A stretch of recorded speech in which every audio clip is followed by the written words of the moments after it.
നമസ്കാരം. അപ്പം കുറേ വൈകി ഞാൻ ഉൾപ്പെടെയുള്ള മാധ്യമപ്രവർത്തകരോട് ഞാൻ തന്നെ ആദ്യം ക്ഷമ ചോദിക്കുകയാണ്.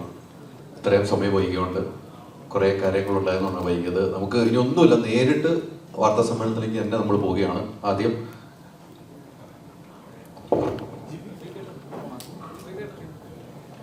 ഹലോ, ഇരുന്ന് പറഞ്ഞു ഇതെന്താന്ന് വെച്ചാല് നമ്മൾ ഈ സ്കൂളിലൊരു ഇതാണ്, ഇങ്ങനെ ഓരോ ചോദ്യം ചോദിക്കുമ്പോൾ അറിയാണ്ട് എഴുന്നേറ്റ് പോകും. സോറി, ഞാൻ ക്ഷമ ചോദിക്കുന്നു ലേറ്റായി തുടങ്ങിയതിന്. ഇവിടെ എല്ലാവർക്കും വിനീതമായ നമസ്കാരം. ക്ഷണിച്ച് വന്നവർക്കൊക്കെ സ്വാഗതം. ചെറിയൊരു അപേക്ഷയുണ്ട്. എല്ലാവർക്കും അറിയാവുന്ന ഒരു കാര്യം, നിങ്ങൾക്ക് as being A press member of the press നിങ്ങൾക്ക് ചോദിക്കാനുള്ള എല്ലാ റൈറ്റ്സ് നിങ്ങൾക്കുണ്ട്, ഉത്തരം പറയുന്ന റൈറ്റ്സ് ഞങ്ങൾക്കും ഉണ്ട്. പക്ഷേ ഇപ്പോഴത്തെ ഒരു ചുറ്റുപാടിൽ നമുക്ക് കോൺട്രവേഴ്ഷ്യലായ ക്വസ്റ്റ്യൻസ് ഒക്കെ ഒന്ന് ഒഴിവാക്കിയിട്ട് നമുക്ക് ഈ സിനിമയെ റിലേറ്റഡ് ആയിട്ടുള്ള ക്വസ്റ്റ്യൻസ് ചോദിച്ചാൽ ബെറ്റർ ആയിരിക്കും തോന്നുന്നു. അല്ലെങ്കിൽ ഒരു ചോദ്യത്തിൽ തുടങ്ങി അത് കോൺട്രവേഴ്ഷ്യലായി അത് അങ്ങനെ പോയി നമ്മുടെ സബ്ജക്റ്റും മാറി ടോപ്പിക്കും മാറി വേറെ പല വിഷയത്തിലോട്ട് നടക്കും. ആ കാര്യങ്ങളൊക്കെ നിങ്ങൾക്ക് ചോദിക്കണമെന്ന് നിങ്ങൾക്ക് എനിക്കറിയാം നിങ്ങൾക്ക് ചോദിക്കാൻ ഉണ്ടെന്നുള്ളത്. പക്ഷെ നമുക്കൊരു അത് നമുക്ക് പേഴ്സണലും പ്രൈവറ്റ് ആക്കാം. ഇത്രയും പേര് ഞങ്ങൾക്ക് ഒപ്പീനിയൻസ് ഒക്കെ വേറെ ആയിരിക്കും. അതുകൊണ്ട് പേഴ്സണലായിട്ട് നമുക്ക് അതിന് ഉത്തരം പറയാം കേട്ടോ. സോ എൻ്റെ ഒരു അപേക്ഷയാണ്, യു കൻ ആസ്ക്, ബട്ട് നമുക്ക് മാക്സിമം ഒന്നൊന്ന് അവോയ്ഡ് ചെയ്തിട്ട് സിനിമയെക്കുറിച്ച് പറയാം. അതല്ലേ നല്ലത്. ഓണം വരാൻ പോലെ ഓൾറെഡി കഴിഞ്ഞ ഒരു മാസമായിട്ട് ഇതന്നെ എല്ലാവരും കേട്ടുകൊണ്ടിരിക്കുന്നത്. ഇപ്പം നടക്കുന്ന പല പ്രശ്നങ്ങളും മീഡിയയിൽ വരുന്ന പല ന്യൂസുകളും നമുക്ക് തന്നെ ഒരു വിഷമം ഉണ്ടാക്കി തരുന്നുണ്ട്. സോ അതിലേക്ക് കിടക്കാണ്ട് ലെറ്റസ് സിനിമയെക്കുറിച്ചും ഓണത്തെക്കുറിച്ചും സംസാരിക്കാം. Thank you so much.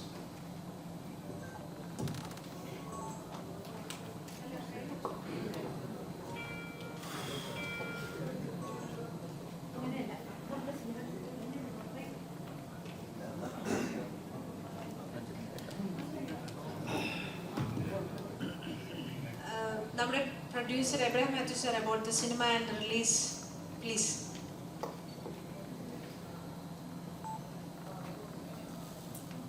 എല്ലാവർക്കും നമസ്കാരം.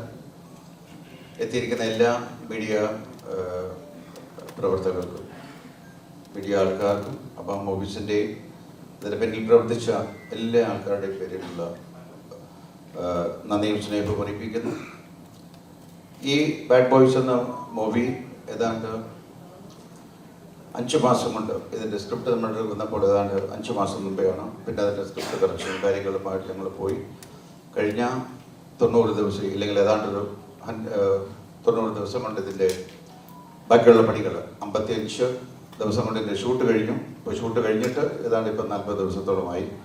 ഈ 40 ദിവസം കൊണ്ട് വളരെ വളരെ കഷ്ടപ്പെട്ടാണ് ഇതിൻ്റെ ടെക്നീഷ്യൻസ് ഇതിനെ കംപ്ലീറ്റ് പണി കഴിച്ചത്. എല്ലാ ജോലികളും കഴിഞ്ഞു.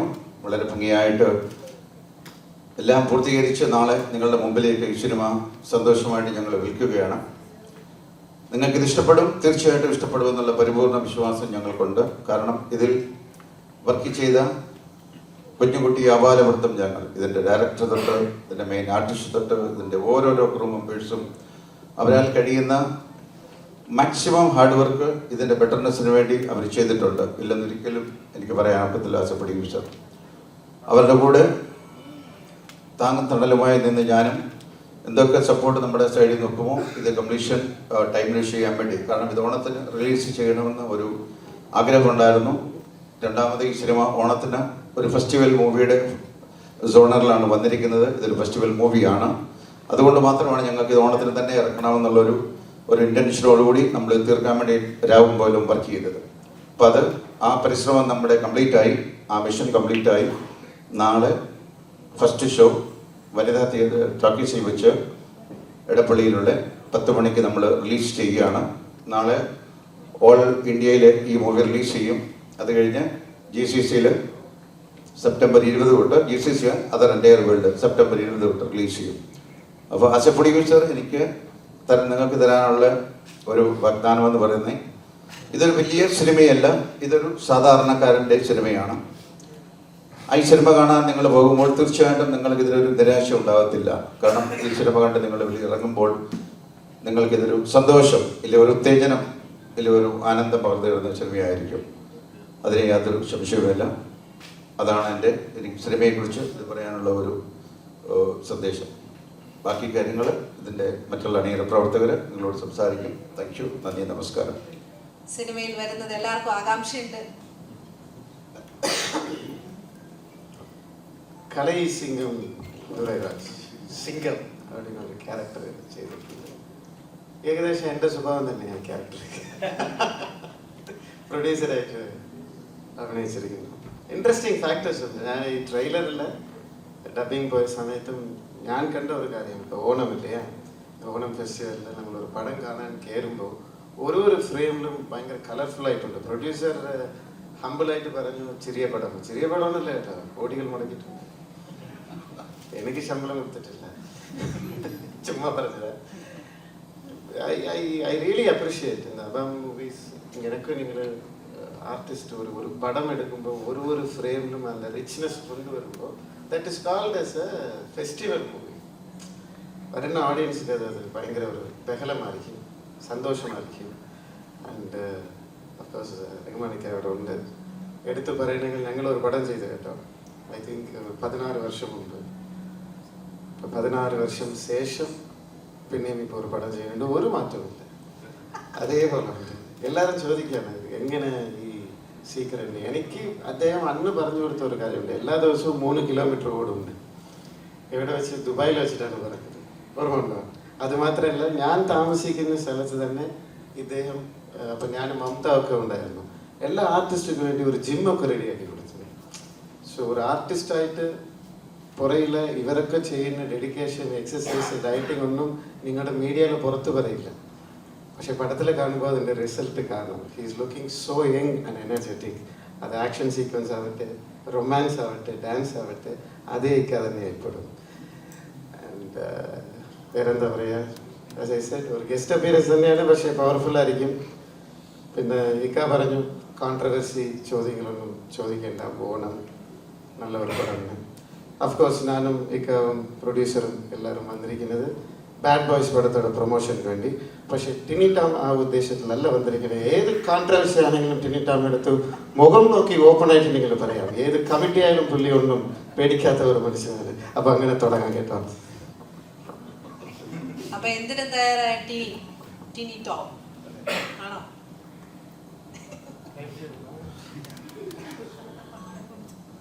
ഞാൻ മലയാളത്തിലെ എല്ലാ സൂപ്പർ സ്റ്റാർസിനോടൊപ്പം സ്ക്രീൻ ഷെയർ ചെയ്തിട്ടുള്ളതാണ്. പക്ഷേ ബാക്കിയുണ്ടായിരുന്ന റഹ്മാൻ സാറായിരുന്നു. സിനിമ കണ്ടു തുടങ്ങിയ കാലഘട്ടത്തിൽ മമ്മൂക്ക, ലാലേട്ടൻ, റഹ്മാൻ സാർ, അങ്ങനെ 3 പേരെയാണ് നമ്മൾ സ്ക്രീനിൽ കണ്ടിട്ട് ഇതിനോടൊരു പാഷൻ തോന്നുന്നത്. അന്ന് ഏറ്റവും കൂടുതൽ ഞാനൊക്കെ ടീനേജ് ആ ഒരു കാലഘട്ടത്തിൽ ഇങ്ങനെ ആകണം എന്നൊക്കെ ആഗ്രഹിച്ചിട്ടുള്ള ഒരാളാണ്. കുറച്ച് വൈകിയെങ്കിലും നല്ല സ്ക്രീൻ പ്രസൻസ് തന്നതിന് അബാം മൂവീസിന് പ്രത്യേക നന്ദി അർപ്പിക്കുന്നു. ഉമർ ലുലുവിന് അതുപോലെ തന്നെ. ഇത് ഞാൻ അബാമിൻ്റെ 3ാമത്തെ സിനിമയാണ്. ആദ്യത്തെ ഷീ ടാക്സി ആയിരുന്നു. അതിനുശേഷം പുത്തൻ പണം മമ്മൂക്കയുടെ പടത്തിലുണ്ടായിരുന്നു. പിന്നീട് വരുന്നത് ഇപ്പോൾ ഈ ബാഡ് ബോയ്സ് ആണ്. ബാഡ് ബോയ്സ് ടീം എന്ന് പറയുന്ന ഇവർ 4 പേരാണ്. ഞാനും ബാലയൊക്കെ ഗുഡ് ബോയ്സ് ആണ്. അപ്പോൾ കുറേ കാലമായിട്ട് നമ്മൾ പറയാറുണ്ട് ഒരു ബെൽറ്റ് ഉണ്ടാക്കണമെന്ന്. ഇതൊരു പുതിയ ബെൽറ്റായിരിക്കും, യാതൊരു സംശയവും വേണ്ട. മലയാള സിനിമയിൽ വരുന്ന ഏറ്റവും പുതിയ ബെൽറ്റായിരിക്കും. ബാലയുടെ നാവ് പൊന്നാവട്ടെ. കുറെ കാലമായി ഞങ്ങളൊരു ബെൽറ്റ് ഉണ്ടാക്കണമെന്ന് പറഞ്ഞാൽ അബാം ബെൽറ്റ് എന്ന് പറഞ്ഞ് ഒരു പുതിയ ബെൽറ്റ് വന്നിരിക്കും. എഴുതി വെച്ചോളൂ. നാളെ കേരളത്തിൻ്റെ ജനങ്ങൾ ഓണം ആഘോഷിക്കുന്നത് ബാഡ് ബോയ്സിലൂടെ ആയിരിക്കും. എല്ലാ സിനിമകളും നമ്മൾ സപ്പോർട്ട് ചെയ്യുന്ന എല്ലാ സിനിമകളും കാണണം. ഓരോ ദിവസവും ഓരോ ചോയ്സ് ഉണ്ട്. പക്ഷേ ഞങ്ങൾക്ക് പ്രത്യേക സ്നേഹം ബാഡ് ബോയ്സിനോടുള്ളതുകൊണ്ട് ബാഡ് ബോയ്സിലൂടെ ഓണാഘോഷം തുടങ്ങാമെന്നാണ് ഞാൻ ആഗ്രഹിക്കുന്നത്, അപേക്ഷിക്കുന്നത്. All the best. Happy Onam.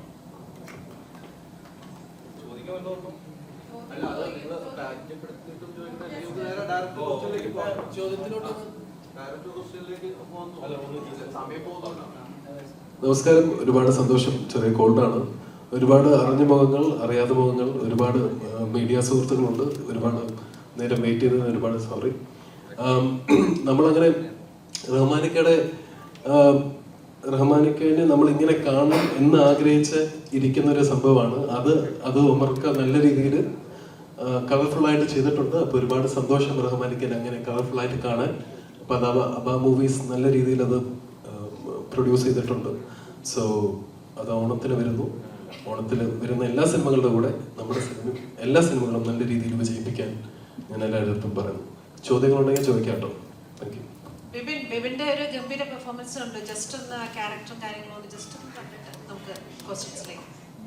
അല്ല, എനിക്കും എൻ്റെ പരിപാടിയെ പറ്റിയിട്ട് ഉപരിയായിട്ട് സിനിമയിൽ നല്ല രീതിയിൽ ചിരിക്കാനും നല്ല ഡാൻസും നല്ല പാട്ടും നല്ല ഫൈറ്റും ഒക്കെ ഉള്ളൊരു എല്ലാം കൂടി ചേർന്ന ചേരുവ അല്ലെങ്കിൽ ഒരു നല്ലൊരു മസാല ഫിലിമാണ് ബാഡ് ബോയ്സ് എന്നേ പറയാനുള്ളൂ. അതിൽ നിങ്ങൾ ബാക്കി പെർഫോമൻസിൻ്റെ കാര്യമൊക്കെ ഈച്ച് ആൻഡ് എവരി വണ്ണിൻ്റെ പെർഫോമൻസ് നിങ്ങൾ കണ്ടിട്ട് തീരുമാനിക്കുക. സിനിമ വലുതും ചെറുതൊക്കെ ആവുന്നത് തിയേറ്ററുകളാണ്. അങ്ങനെ തന്നെ ആവട്ടെ. എല്ലാവർക്കും നമസ്കാരം. എന്നെ സംബന്ധിച്ച് കുട്ടിക്കാലത്ത് നമുക്ക് കുട്ടിക്കാലത്ത് കണ്ട ഒരുപാട് താരങ്ങളോടൊപ്പം ഒറ്റ സിനിമയിൽ തന്നെ ആ ഒരുപാട് താരങ്ങളോടൊപ്പം അഭിനയിക്കാൻ പറ്റിയെന്നുള്ളതാണ്. ബാബു ആന്റണി ചേട്ടൻ, റഹ്മാനിക്ക, ശങ്കർ സാറ്, ഭീമൻ്റെ അങ്ങനെ ഒരുപാട് ആർട്ടിസ്റ്റുകളോടൊപ്പം അഭിനയിക്കാൻ പറ്റി. അതുപോലെ അങ്ങനെ നമ്മുടെ ഡയറക്ടർ വന്നിട്ടുണ്ട്.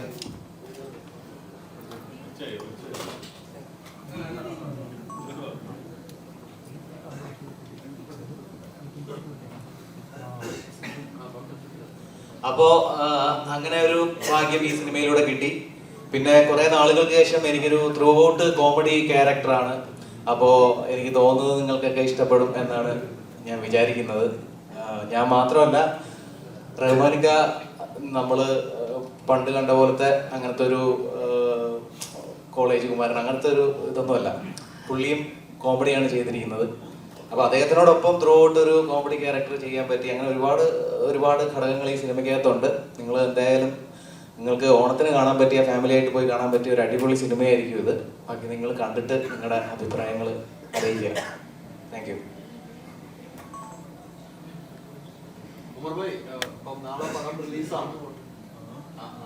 ഹലോ, ഹായ്, നമസ്കാരം. ഞാൻ കാരണം കുറച്ച് ലേറ്റായി. ഇന്ന് ക്യൂബിൽ അപ്ലോഡ് ചെയ്ത് ഇതിന്റെ പ്രോസസ്സൊക്കെ കഴിഞ്ഞ് വന്നപ്പോ ഒരുപാട് നേരെ വൈകിപ്പോയി. അതുകൊണ്ടാണ് സോറി. ചോദിക്ക്.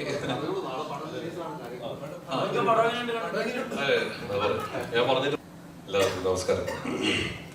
ബാഡ് ബോയ്സ് പറ്റി പറയുകയാണെങ്കിൽ ഇതിലെനിക്ക് പ്രത്യേകത എന്ന് പറയുന്നത് ഈ സിനിമ തന്നെ, ഇതിൻ്റെ കഥാപാത്രം, മൊത്തത്തിൽ ഈ സിനിമയുടെ സ്റ്റൈൽ, ഈ സിനിമയുടെ എന്താ പറയുക ഹൈപ്പ്, ഇതൊക്കെ എനിക്കൊരു ചാലഞ്ചായിട്ടാണ് കാണുന്നത്. നിങ്ങൾക്കാർക്കും ആയിരിക്കില്ല ഇത്. നിങ്ങൾക്ക് ചിലപ്പം ഒരു പക്ഷേ സാധാരണ ഒരു ഹ്യൂമർ ഫിലിം, കോമഡി ഫിലിം ആയിട്ട് കാണുമായിരിക്കും. പക്ഷെ എനിക്കിതൊരു വലിയ ചേഞ്ച്. കാരണം ഞാൻ ഇത്രയും വർഷങ്ങൾ, കഴിഞ്ഞ ഒരു 10 വർഷങ്ങളായിട്ട് ചെയ്തുകൊണ്ടിരുന്ന കഥാപാത്രങ്ങൾക്ക് നേരെ ഓപ്പോസിറ്റ് ആയിട്ടുള്ളൊരു ക്യാരക്ടറാണ് ഞാൻ ചെയ്യുന്നത്. കഥ കേട്ടപ്പോൾ ഒരുപാട് ചിരിച്ചു. 3-4 തവണ ഉമ്മറിൻ്റെ അടുത്ത് വന്നു, പല ലൊക്കേഷനും ഈ കഥ പറയുകയും ഇതിൻ്റെ ഒപ്പം നമ്മുടെ സാറൻ ജയപ്രകാശ് പുള്ളി ഈ കഥ പറയുമ്പോഴും ഓരോരുത്തരുടെ വോയിസിൽ ആണ് മിമിക്രി ഒക്കെ പറഞ്ഞിട്ടാണ് ഡയലോഗ് പറഞ്ഞത്. ഇതൊക്കെ കേക്ക് എനിക്ക് ഭയങ്കര അന്ന് ഒരുപാട് പൊട്ടിച്ചിരിക്കുകയുണ്ടായിരുന്നു. സിനിമ കഥ ഇഷ്ടപ്പെട്ടു, പക്ഷെ ചെയ്യാനുള്ള ധൈര്യം എനിക്കുണ്ടായിരുന്നില്ല. ഞാൻ ഇങ്ങനെയൊക്കെ ചോദിച്ചു. അപ്പം ഞാൻ ആദ്യത്തെ ചോദ്യം ചോദിച്ചത് ഈ കഥയുമായിട്ട് എൻ്റെ അടുത്തേക്ക് എങ്ങനെ ഉമ്മറയാൻ വന്നത്, നിങ്ങൾ എങ്ങനെ ഉണ്ടാക്കുന്നത്, ഞാനൊരു കോമഡി ഇതുവരെ ചെയ്തിട്ടില്ലല്ലോ. അപ്പോൾ പുള്ളി തന്ന ഓർപ്പിലും ധൈര്യത്തിലാണ് സത്യം. ഇത് ഞാൻ പല ഇന്റർവ്യൂവിലും പറഞ്ഞിട്ടുണ്ട്, ആണ് ഞാൻ ഇന്ന് ബാഡ് ബോയ്സ് ചെയ്തിരിക്കുന്നത്. പിന്നെ ഇത് ഈ ക്യാരക്ടറിലോട്ട് ഇറങ്ങാൻ തന്നെ ഒരു ചെറിയൊരു ട്രാൻസ്ഫോർമേഷൻ്റെ ആവശ്യമുണ്ടായിരുന്നു എനിക്ക്. അത് എളുപ്പമുള്ള ഒരു കാര്യമായിരുന്നില്ല. അത് ആസ് എൻ ആക്ടർ എനിക്ക് മാത്രമേ അത് മനസ്സിലാക്കൂ, ബാക്കിയുള്ള ആക്ടേഴ്സിനും. അപ്പോൾ സന്തോഷം ഞാൻ ഈ പടം ചെയ്തതിൽ.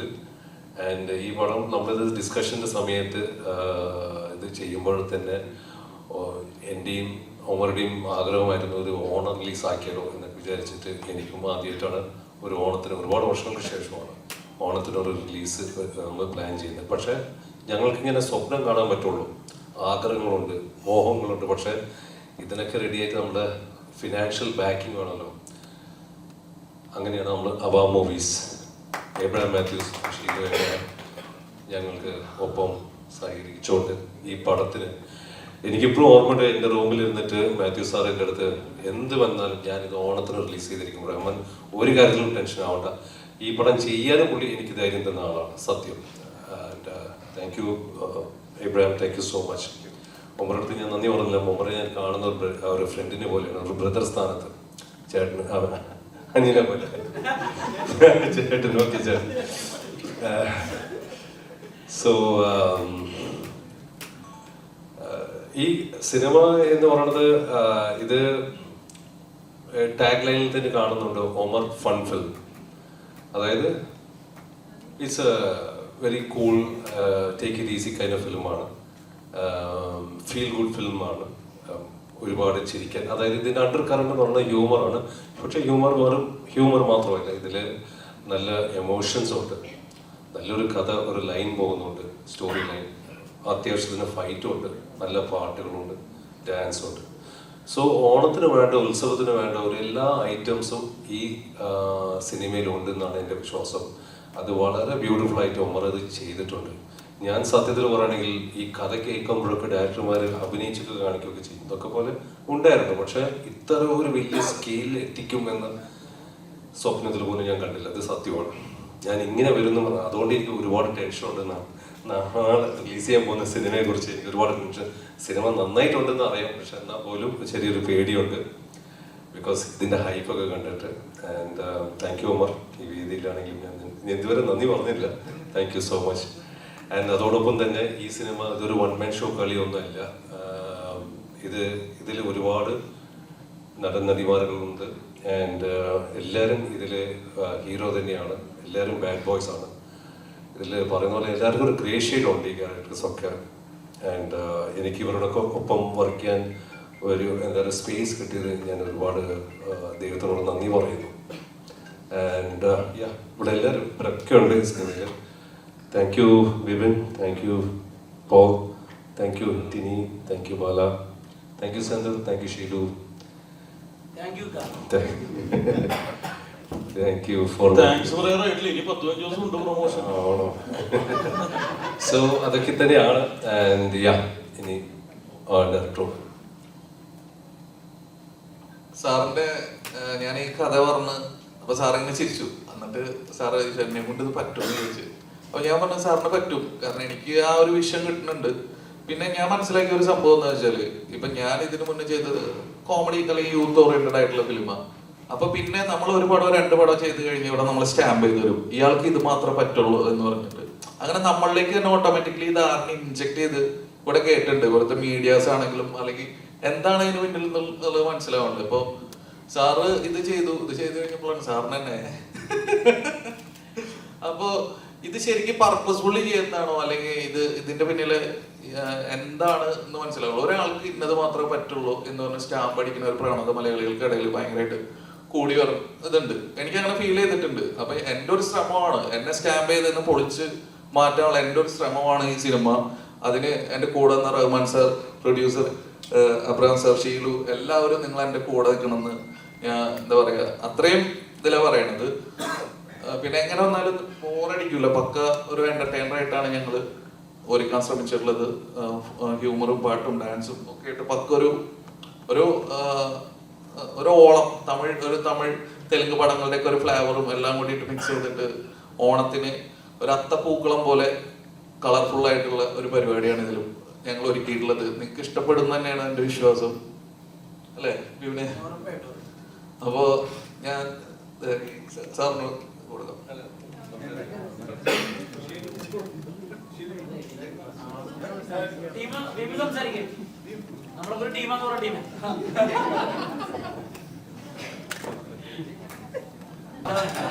നമസ്കാരം. വളരെ സന്തോഷം വെച്ചാണെങ്കിൽ എൻ്റെ ഈ സിനിമയിൽ എൻ്റെ പേര് ടീം എന്ന് തന്നെയാണ്. ഞാൻ ഒരുപാട് നാളായിട്ട് സിനിമയിലൊന്നും കാണുന്നില്ലെന്നാണ് എല്ലാവരും പരാതി. ഞാൻ 18 വർഷമായി ഈ ഫീൽഡിൽ ഇറങ്ങിയിട്ട്. മലയാള സിനിമയിൽ ഏറ്റവും കൂടുതൽ ഗുണ്ടയായിട്ട് അഭിനയിച്ച വ്യക്തിയാണ് ഞാൻ. 100ഓളം സിനിമയിൽ ഗുണ്ടയായിട്ട് അഭിനയിച്ചിട്ടുണ്ട്.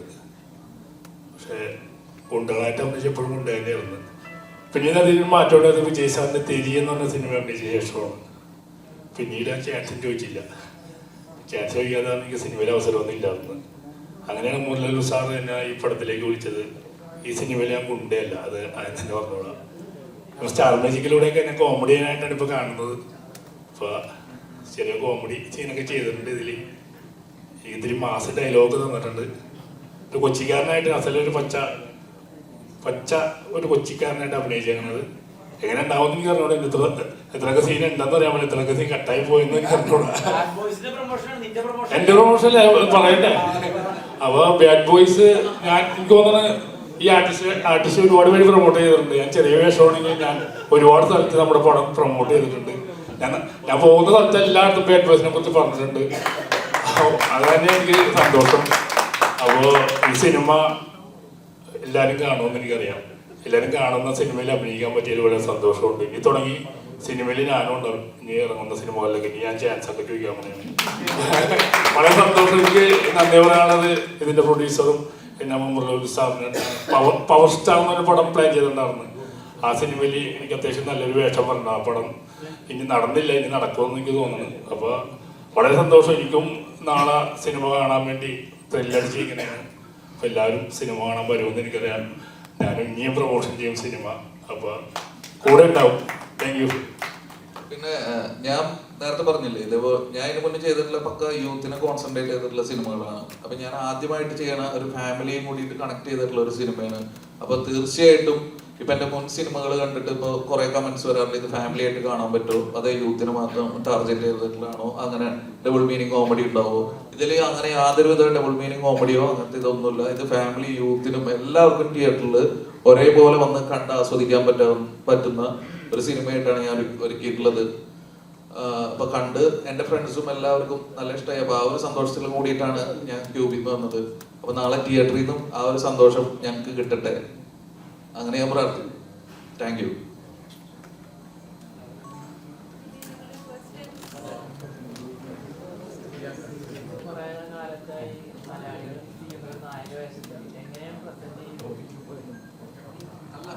ഞാൻ ആക്ച്വലി റഹ്മാൻ സാറിന്റെ അടുത്ത് ഇത് പോവാൻ കാരണം ഞാൻ എൻ്റെ ചെറുപ്പത്തിൽ ആഘോഷിച്ചു നടന്ന ഒരുപാട് പാട്ടുകളും അല്ലെങ്കിൽ ഒരുപാട് സിനിമകളും റഹ്മാൻ സാറിൻ്റെ. അപ്പോൾ ഈ റഹ്മാൻ സാറിനെ വെച്ചിട്ട് ഞാൻ ഇതിന്റെ വിഷ്വൽ ആലോചിച്ചപ്പോൾ തന്നെ എനിക്കറിയായിരുന്നു ഇത് കളറാവും എന്നുള്ളത്. അതായിരുന്നു എൻ്റെ കോൺഫിഡൻസും. അതുകൊണ്ട് തന്നെയാണ് റഹ്മാൻ സാറിലേക്ക് പോയത്. റഹ്മാൻ സാർ നമസ്കാരം. പ്രസന്റിങ് എവർഗ്രീൻ സ്റ്റാർ എന്ന് പറഞ്ഞ ഒരു ടൈറ്റിൽ കൊടുക്കുമ്പോൾ തന്നെ അതൊരു വെയിറ്റ്, ഒരു പ്രഷർ കൂടെയാണ്. അപ്പോൾ ഈ ഒരു ഗ്യാപ്പിന് ശേഷം ചെയ്യുന്ന ഒരു മലയാള ചിത്രത്തിൽ ഇങ്ങനെ ചിന്തിച്ചിരുന്നോ, ഞാൻ ഈ കഥാപാത്രം ചെയ്യുമ്പോൾ പ്രേക്ഷകർ എങ്ങനെയായിരിക്കും ജഡ്ജ് ചെയ്യുക, അങ്ങനെ തോട്ട് എപ്പോഴെങ്കിലും പോയിട്ടുണ്ടായിരുന്നു? ഉണ്ട്. ഞാൻ പറഞ്ഞത് എനിക്ക് ടോട്ടലി ഒരു ചാലഞ്ചിങ് ആണ്. ആസ് എൻ ആക്ടർ നമ്മൾ ഡിഫറെന്റ് കഥാപാത്രങ്ങൾ ചെയ്യണം എന്നാണ് ഞങ്ങൾക്ക് എല്ലാവർക്കും ആഗ്രഹം. അപ്പോൾ ഞാൻ പറഞ്ഞത് ഇത് എളുപ്പ പണിയല്ല. നമുക്ക് സിനിമ കാണുമ്പോൾ ആ സ്ട്രെയിൻ തോന്നൂലായിരിക്കാം. എനിക്ക് എന്നെ സംബന്ധിച്ച് അത് വലിയൊരു സ്ട്രെയിൻ തന്നെയാണ്. കാരണം ഇതുവരെ നമ്മളൊരു പാറ്റേൺ ഓഫ് ക്യാരക്ടേഴ്സ് ചെയ്തിട്ട് പെട്ടെന്ന് ഓപ്പോസിറ്റായിട്ട് ചെയ്യുമ്പോൾ ഉണ്ടാകുന്നുള്ള ശ്രമങ്ങളുണ്ട്. അപ്പം അതും ഓവർ ആവാൻ പാടില്ല. നമ്മളിതൊരു ഹ്യൂമർ ചെയ്യുമ്പോൾ ഹ്യൂമർ ചെയ്യുന്നത് അത്ര എളുപ്പമുള്ള കാര്യമല്ല, എനിക്കറിയാം. കാരണം അത് ഞാൻ ചെയ്യുമ്പോഴേ ഞാൻ അറിയുന്നത്. കാരണം ഹ്യൂമറിന് ഒരുപാട് ടൈമിങ്ങും നമ്മളതിൻ്റെ സ്പോണ്ടാനിറ്റി ഇതൊക്കെ വേണം. ഇനി ടോമൊക്കെ ചെയ്യുന്ന പോലെ ഒന്നും എനിക്ക് കളിക്കാൻ പറ്റില്ല. എൻ്റെ ഇതല്ല, എൻ്റെ റൂട്ടല്ല. അല്ല, അവരൊക്കെ അത്രയും എക്സ്പീരിയൻസ്ഡ് ആണ്. സോ ഞാൻ ഫേഷ്യൽ മാത്രമല്ല, ബോഡി ലാംഗ്വേജ് വരെ, അതിൻ്റെ സ്റ്റൈൽ, അതിൻ്റെ വാക്കിംഗ് ഒക്കെ ഉള്ളിൽ ഞാൻ മാറ്റിയെടുക്കേണ്ടി വന്നു. കാരണം ഇതുവരെ നമ്മൾ മസിൽ പിടിച്ചിട്ടൊക്കെയുള്ള ഒരു അഭിനയമായിരുന്നു. അപ്പം കുറച്ച് അഴിഞ്ഞാടിയിട്ടൊക്കെ വേണം ഇത് ചെയ്യാൻ. അപ്പോൾ ആ ഒരു ട്രാൻസ്ഫോർമേഷൻ എന്താ പറയുക, കുറച്ച് ടൈം എടുത്തു എനിക്ക് ചെയ്യാൻ. പക്ഷെ ഓഫ്കോഴ്സ് ഇതേത്തെ പോലെ ഒരു ഡയറക്ടർ ഉണ്ടാകുമ്പോൾ എനിക്ക് മാത്രമല്ല, ഞങ്ങൾക്ക് സെറ്റിൽ തന്നെ എല്ലാവർക്കും അവരുടേതായിട്ടുള്ള ഫ്രീഡം, സ്പേസ് കൊടുത്തു. എന്ത് സജഷനും പറഞ്ഞാലും പുള്ളിക്ക് ഇഷ്ടപ്പെട്ട, പുള്ളി അത് ഭയങ്കര രസിച്ചിട്ട് അങ്ങനെയുണ്ട്. പിന്നെ ഇഷ്ടപ്പെട്ടിൽ തന്നെ ആദ്യം ഓക്കെ പറഞ്ഞ് പിന്നെ പറഞ്ഞ് മാറ്റി പഴയതുപോലേക്ക് കൊണ്ടുവരും. അപ്പൊ നമ്മുടെ സജഷനൊക്കെ തൂക്കി അവിടെ ഒരു കുഴിയുണ്ട്. ഇപ്പൊ അവിടെ പോയി കഴിഞ്ഞാൽ ഒരുപാട് പേര്, അത് ബിബിന്റെയും പിഷാരടിയിലാണ് ഏറ്റവും അധികം കുഴിയിൽ ഏറ്റവും അധികം ഉണ്ടാവും. അവിടെ എളുപ്പമുണ്ട്. സെക്കൻഡ് പാർട്ടിൽ ചിലപ്പോൾ ഒന്ന് വൈകിയായിരിക്കാം.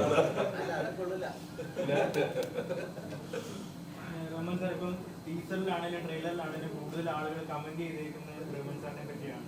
എന്തൊരു സ്ക്രീൻ പ്രസൻസ് ആണ്, ഈ പടം ഹിറ്റ് ആണെങ്കിൽ ഇനി മലയാള സിനിമയിൽ റഹ്മാൻ സാറിന് നല്ലൊരു സ്പേസ് ഉണ്ടാകും എന്നുള്ള രീതിയിലൊക്കെ. അപ്പം അത്തരത്തിലുള്ള കമന്റുകളൊക്കെ കണ്ടിരുന്നു.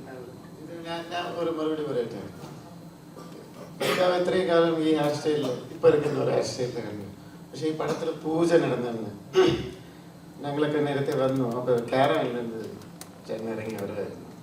ഷോർട്ട് ഹെയർ കട്ട് ചെയ്തിട്ട് വൈറ്റ് കളർ ഷർട്ട് എല്ലാം വന്നപ്പോൾ എനിക്ക് എൻ്റെ മനസ്സിൽ തോന്നിയ ഒരു കാര്യം, എവിടെയോ മമ്മൂക്ക പോലെ ഉണ്ടല്ലോ അല്ലേ? ഇത് എനിക്ക് മാത്രമല്ല, ഇതൊക്കെ കൈയടിക്കാം. സംടൈംസ് ഒരു ആർട്ടിസ്റ്റ് ഒരു കഥാപാത്രത്തിൽ റെഡി ആയിട്ട് വരുമ്പോൾ ഒരു മാജിക് സംഭവിക്കും സ്ക്രീനിൽ. അന്ന് എനിക്ക് പട പൂജയിൽ അത് തോന്നിയത്. മമ്മൂട്ടി സാർ மாதிரி இருக்காருப்பா. இப்போ ட்ரெய்லர் കാണുമ്പോൾ அந்த ஒரு സ്ക്രീനിൽ அந்த ആക്ഷൻ സീക്വൻസ് ബോട്ടിൽ എടുത്ത് അടിക്കുമ്പോഴൊക്കെ എൻ്റെ വീട്ടിലിരിക്കുന്ന സാധാരണക്കാരില്ലേ, ഇത് റഹ്മാൻ കാണുമ്പോൾ മമ്മൂക്ക പോലെ ഉണ്ടല്ലോ, ഏതോ റെസംബ്ലൻസ് ഉണ്ടല്ലോ.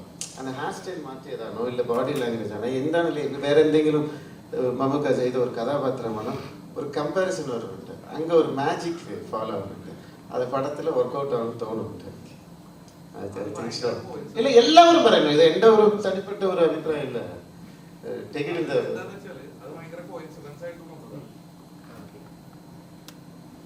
ഞാൻ നേരത്തെ പറഞ്ഞതുപോലെ അവിടെ ഈ ഞാനൊരു സത്യം പറയണമെങ്കിൽ അതൊന്നും ഞാൻ കണ്ടില്ല. മമ്മൂക്കയുടെ ഫോട്ടോസോ ഇല്ല വേറെ ആരും അഭിനയിക്കുന്നൊന്നും ഞാനിത് കണ്ടിട്ടില്ല. ഞാൻ ആക്ച്വലി കാണാണ്ടിരുന്നത് തന്നെ ഈവൻ സിനിമകൾ പോലും ഞാൻ കണ്ടില്ല. കാരണം ഇൻസ്പയർ ആവാണ്ടിരിക്കാൻ വേണ്ടി ചിലപ്പോൾ നമുക്ക് ഇൻസ്പയർ ആയി കഴിഞ്ഞാൽ നമ്മൾ അറിയാണ്ട് അവരെ പോലെ അഭിനയിക്കാൻ തുടങ്ങും, അവരെ പോലെ നടക്കാൻ തുടങ്ങും. സോ കുറച്ച് നാളത്തേക്ക് ഞാൻ അതൊന്നും ചെയ്യാണ്ട് തന്നെ. പക്ഷേ ഈ പടത്തിന് ഈ കഥയ്ക്ക് ഈ ക്യാരക്ടർ ആൻഡപ്പൻ എന്നുള്ളൊരു ക്യാരക്ടറാണ് ഞാൻ ചെയ്യുന്നത്. ഒരു ആൻഡപ്പൻ്റെ ക്യാരക്ടറിലേക്ക് എന്തെങ്കിലും ഒരു ഡിഫറൻസ് ചെയ്യണം എന്ന് വിചാരിച്ചു കൊണ്ടിരിക്കുന്ന സമയത്താണ് എൻ്റെ പേരക്കുട്ടി മൈ ഗ്രാൻഡ് സൺ അവൻ്റെ മുടി കട്ട് ചെയ്യാൻ വേണ്ടി ഞാൻ അവനൊരു ബാബർ സലൂൺ കൊണ്ടുവരുന്നു. അപ്പോൾ അവിടെ വെച്ചിട്ട് അവൻ ഇരിക്കുന്നില്ല. അപ്പോൾ ബാബർ ഒരുപാട് കഷ്ടപ്പെട്ടു അവന് മുടി മുറിക്കാൻ. അപ്പോൾ ശരിയായില്ല, അവിടെ ഇവിടെയൊക്കെ ബിറ്റായിട്ട് വന്നു. പക്ഷെ ആ സ്റ്റൈൽ എനിക്ക് ഇഷ്ടപ്പെട്ടു. എന്നിട്ട് 2 ദിവസം കഴിഞ്ഞിട്ട് ഈ ക്യാരക്ടറിന് ആ സ്റ്റൈൽ ചെയ്താൽ നന്നായിരിക്കും എന്ന് വിചാരിച്ചിട്ടാണ് ഞാൻ ആ ക്യാരക്ടർ അതേ ബാബർ കൊണ്ട് എൻ്റെ മുടി കട്ട് ചെയ്യിപ്പിച്ചത്. പിന്നെ കട്ട് ചെയ്ത് താടി വളർത്തി ശകലം വെയിറ്റൊക്കെ കൊടുത്ത് ഒരു ലൂസ് ബോഡിയൊക്കെ ആക്കിയിട്ട്. കാരണം ഇത് പറയുന്ന പോലെ ഒരു ദാദാ ഫീൽ കൊടുക്കണം. എന്നാൽ ഇവനൊരു ദാദയല്ല. അതെ,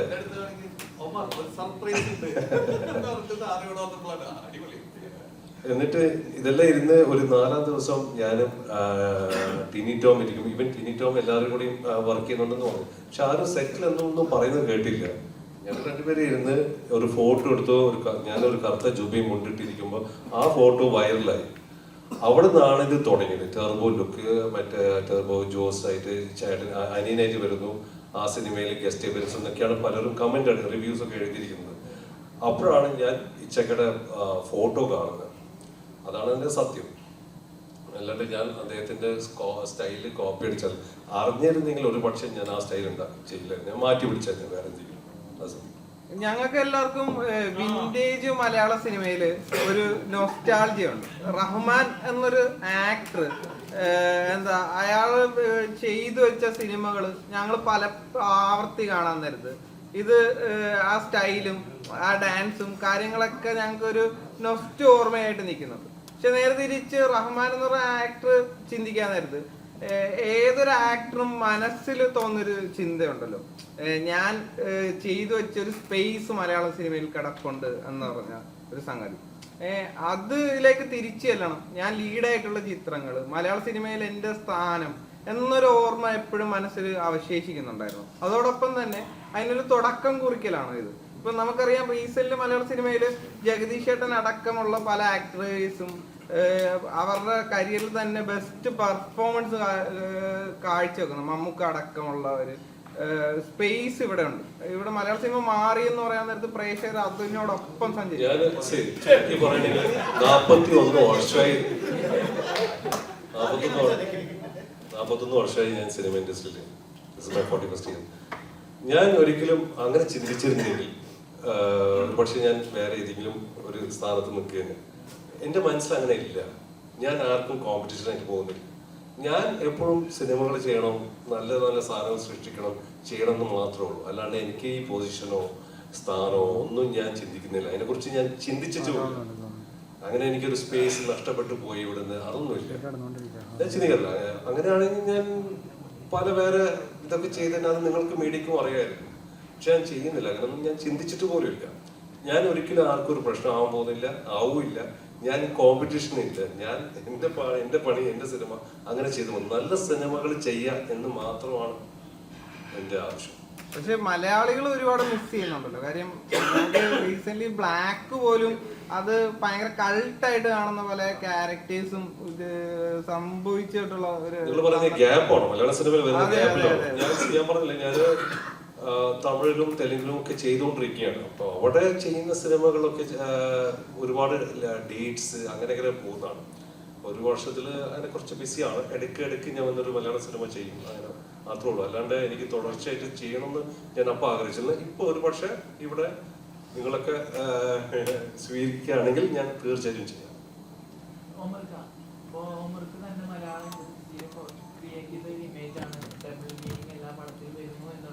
അത് മാറ്റാൻ വേണ്ടി മാത്രമല്ല, എന്നെ സംബന്ധിച്ചിട്ട് എല്ലാ തരം സിനിമകളും ചെയ്യണമെന്ന് എനിക്ക് ഒരുപാട് ആഗ്രഹമുള്ള വ്യക്തിയാണ്. അപ്പോൾ ഇതിലും വലിയ വലിയ സ്കെയിലുള്ള സിനിമകൾ ചെയ്യണം. അപ്പോൾ അതിനു വേണ്ടിയിട്ടുള്ള ഒരു ശ്രമമാണ് ഈ സിനിമ. നമുക്ക് ഓണമാണ്, ഇന്ന് തന്നെ 2 പടങ്ങൾ ഇറങ്ങി. AR ഇറങ്ങി, കൃഷ്ണനാട് ഇറങ്ങി. നല്ല രീതിയിൽ റെസ്പോൺസുകളാണ് വന്നുകൊണ്ടിരിക്കുന്നത്. നാളെയും കൊണ്ടലുണ്ട്. അതിൻ്റെ കൂടെയാണ് ബാഡ് ബോയ്സ് പറഞ്ഞത്. അപ്പം ഓമർ എന്ന് പറയുമ്പോൾ അറിയാം സെലിബ്രേഷൻ എന്തൊരു മോഡാണെന്നുള്ളത്. ഈ പോസ്റ്ററും നോക്കിയാൽ ട്രെയിലർ ടീസറെല്ലാം അങ്ങനെ പോയി ശരിക്കും കളക്ഷനെ ബാധിക്കാൻ സാധ്യതയുണ്ടോ? പേടിയുണ്ടോ? ഇല്ല, എൻ്റെ ആദ്യ ചിത്രം ഇറങ്ങിയ ഹാപ്പി വെഡിങ്, അതിന്റെ കൂടെ ഇറങ്ങിയ പടങ്ങള് കമ്മട്ടിപ്പാടം, ആടുപുലിയാട്ടം, യോദ്ധാവ്, അങ്ങനെ ഒരുപാട് പടങ്ങളുടെ കൂടെ ആദ്യ സിനിമ ഇറക്കിയ വ്യക്തിയാണ് ഞാൻ. എന്നിട്ട് ഇതിന്റെ ഇടയിൽ ഹാപ്പി വെഡിങ് ഹിറ്റായിട്ട് 100 ദിവസം കയറി. അപ്പൊ പിന്നെ ഇപ്പൊ അങ്ങനെ പേടിക്കേണ്ട കാര്യമില്ല. നല്ല സിനിമയാണെങ്കിൽ ആളുകൾക്ക് ഇഷ്ടപ്പെടുകയാണെങ്കിൽ തീർച്ചയായിട്ടും വിജയിക്കും. അതിന് നല്ല രീതിയിൽ ഞങ്ങൾ പബ്ലിസിറ്റി പരിപാടിയൊക്കെ കൊടുക്കണം എന്ന് മാത്രം. മാർക്കറ്റിംഗ് ഒന്ന് അടിപൊളിയാക്കിയാൽ മതി. ഈ നല്ല പടങ്ങൾ എന്ന് പറയുമ്പോൾ ഷിലിമ ഇപ്പൊ പറയുന്നുണ്ടല്ലോ നല്ല സോറി ഒരു സെക്കൻഡ്. ഇതിന്റെ റൈറ്റർ സാരംഗ അവിടെ പാത്തു വെപ്പുണ്ട്. സാരംഗ അവിടെ ആയിരുന്നു. ഞങ്ങൾക്ക് ഏറ്റവും വേണ്ടപ്പെട്ട ഇത് പിന്നെ ഐഡിയ ഞാൻ മനഃപൂർവ്വം ഞാൻ അവിടുന്ന് വിളിച്ചപ്പോ ഇല്ല, ഒന്നിച്ചു വന്നതാ. ഇപ്പം പറഞ്ഞ പോലെ നമുക്ക് തുടങ്ങാം. ഇന്ന് 2 പടങ്ങൾ നമ്മുടെ പടങ്ങൾ ഉൾപ്പെടെ അങ്ങനെ ഇരിക്കുമ്പോഴാണ് ഷിലിമ ഒരു പോസ്റ്റ് ഇടുന്നത്. ആ പോസ്റ്റ് ഇട്ട വലിയ രീതിയിൽ ചർച്ച ചെയ്യപ്പെട്ടിരിക്കുകയാണ്. അത്തരം ഒരു പോസ്റ്റ് ഇടാനുള്ള ഒരു പ്രചോദനം എന്താണ്? ഷിലിമ വിഷമം എന്താണ്? ഇല്ല, അത് സത്യത്തിൽ അതിനെ ദയവ് ചെയ്ത് മീഡിയസ് വേറൊരു രീതിയിലും അതിനെ വളച്ചൊടിക്കരുതെന്നാണ് എൻ്റെ ഒരു എളിമയോടെയുള്ളൊരു അഭ്യർത്ഥന. അത് ഞങ്ങളുടെ ഒരു വിഷമം മാത്രം ഞാൻ അവിടെ രേഖപ്പെടുത്തിയതാണ്. കാരണം ഈ സിനിമയിലും ഒരു 10-40 ആർട്ടിസ്റ്റുകളോളം വന്നിട്ടുണ്ട്. അപ്പം അവർ 3 സിനിമ ആൾക്കാർ അവരുടെ പടത്തെ തീർച്ചയായിട്ടും പ്രൊമോട്ട് ചെയ്യണം. അവരുടെ ഐക്യദാർഢ്യം, അവരുടെ ഫ്രണ്ട്ഷിപ്പൊക്കെ അവർ കാണിച്ചു. അതിലൊരു തെറ്റുമില്ല, അതിനെ ഞാൻ സപ്പോർട്ട് ചെയ്യുന്നു. പക്ഷേ അതിനോടൊപ്പം ഞങ്ങളുടെ ഈ പടവും അവർ ചെറുതായിട്ടൊന്ന് മെൻഷൻ ചെയ്ത് ഞങ്ങളുടെ പേരെടുത്ത് പറഞ്ഞില്ലെങ്കിലും ഓണത്തിനിറങ്ങുന്ന മറ്റു പടങ്ങൾക്കും ഒരാശംസ പറയുമെന്ന് എന്നെപ്പോലെ തന്നെ എൻ്റെ പടത്തിൽ അഭിനയിച്ച എല്ലാവരും ഒന്ന് ആഗ്രഹിച്ചു പോയായിരുന്നു. അതിൻ്റെ ഒരു വിഷമം എല്ലാവരും രേഖപ്പെടുത്തുകയും ചെയ്തു. അപ്പോൾ അത് എല്ലാവരുടെയും പ്രതിനിധിയായിട്ട് നിന്നിട്ട് ഞാനത് അറിയിച്ചു എന്നേ ഉള്ളൂ. അതിനെപ്പറ്റി ഇനിയൊരു ഡിസ്കഷൻ ഇവിടെ ആവശ്യമില്ല. അത് അവിടെ തീർന്നു. അതിനെപ്പറ്റി വേറൊരു രീതിയിലും വളച്ചൊടിക്കരുത് എന്നാണ് എൻ്റെ ഒരു വലിയ അഭ്യർത്ഥന. അതിനെ ഞാൻ ഇട്ട പോസ്റ്റിൽ എന്താണെന്നുള്ളത് വളരെ വ്യക്തമായിട്ട് എഴുതിയിട്ടുണ്ട്. അതിനപ്പുറത്തേക്ക് ദയവ് ചെയ്ത് ആരും ചിന്തിക്കേണ്ട. അല്ല, ഈ റീസെന്റ് സിനാരിയോയില് പവർ ഗ്രൂപ്പ് എന്നൊക്കെ പറയുന്ന നേരത്ത് മലയാള പ്രേക്ഷകർ ഇങ്ങനെ നെട്ടു. ആ സന്ദർഭത്തിലാണല്ലോ അത്തരത്തിലൊരു പരാമർശം നടത്തിയത്. എന്ത് പരാമർശം? ഞാൻ വ്യക്തമായിട്ട് എഴുതിയിട്ടുണ്ടല്ലോ.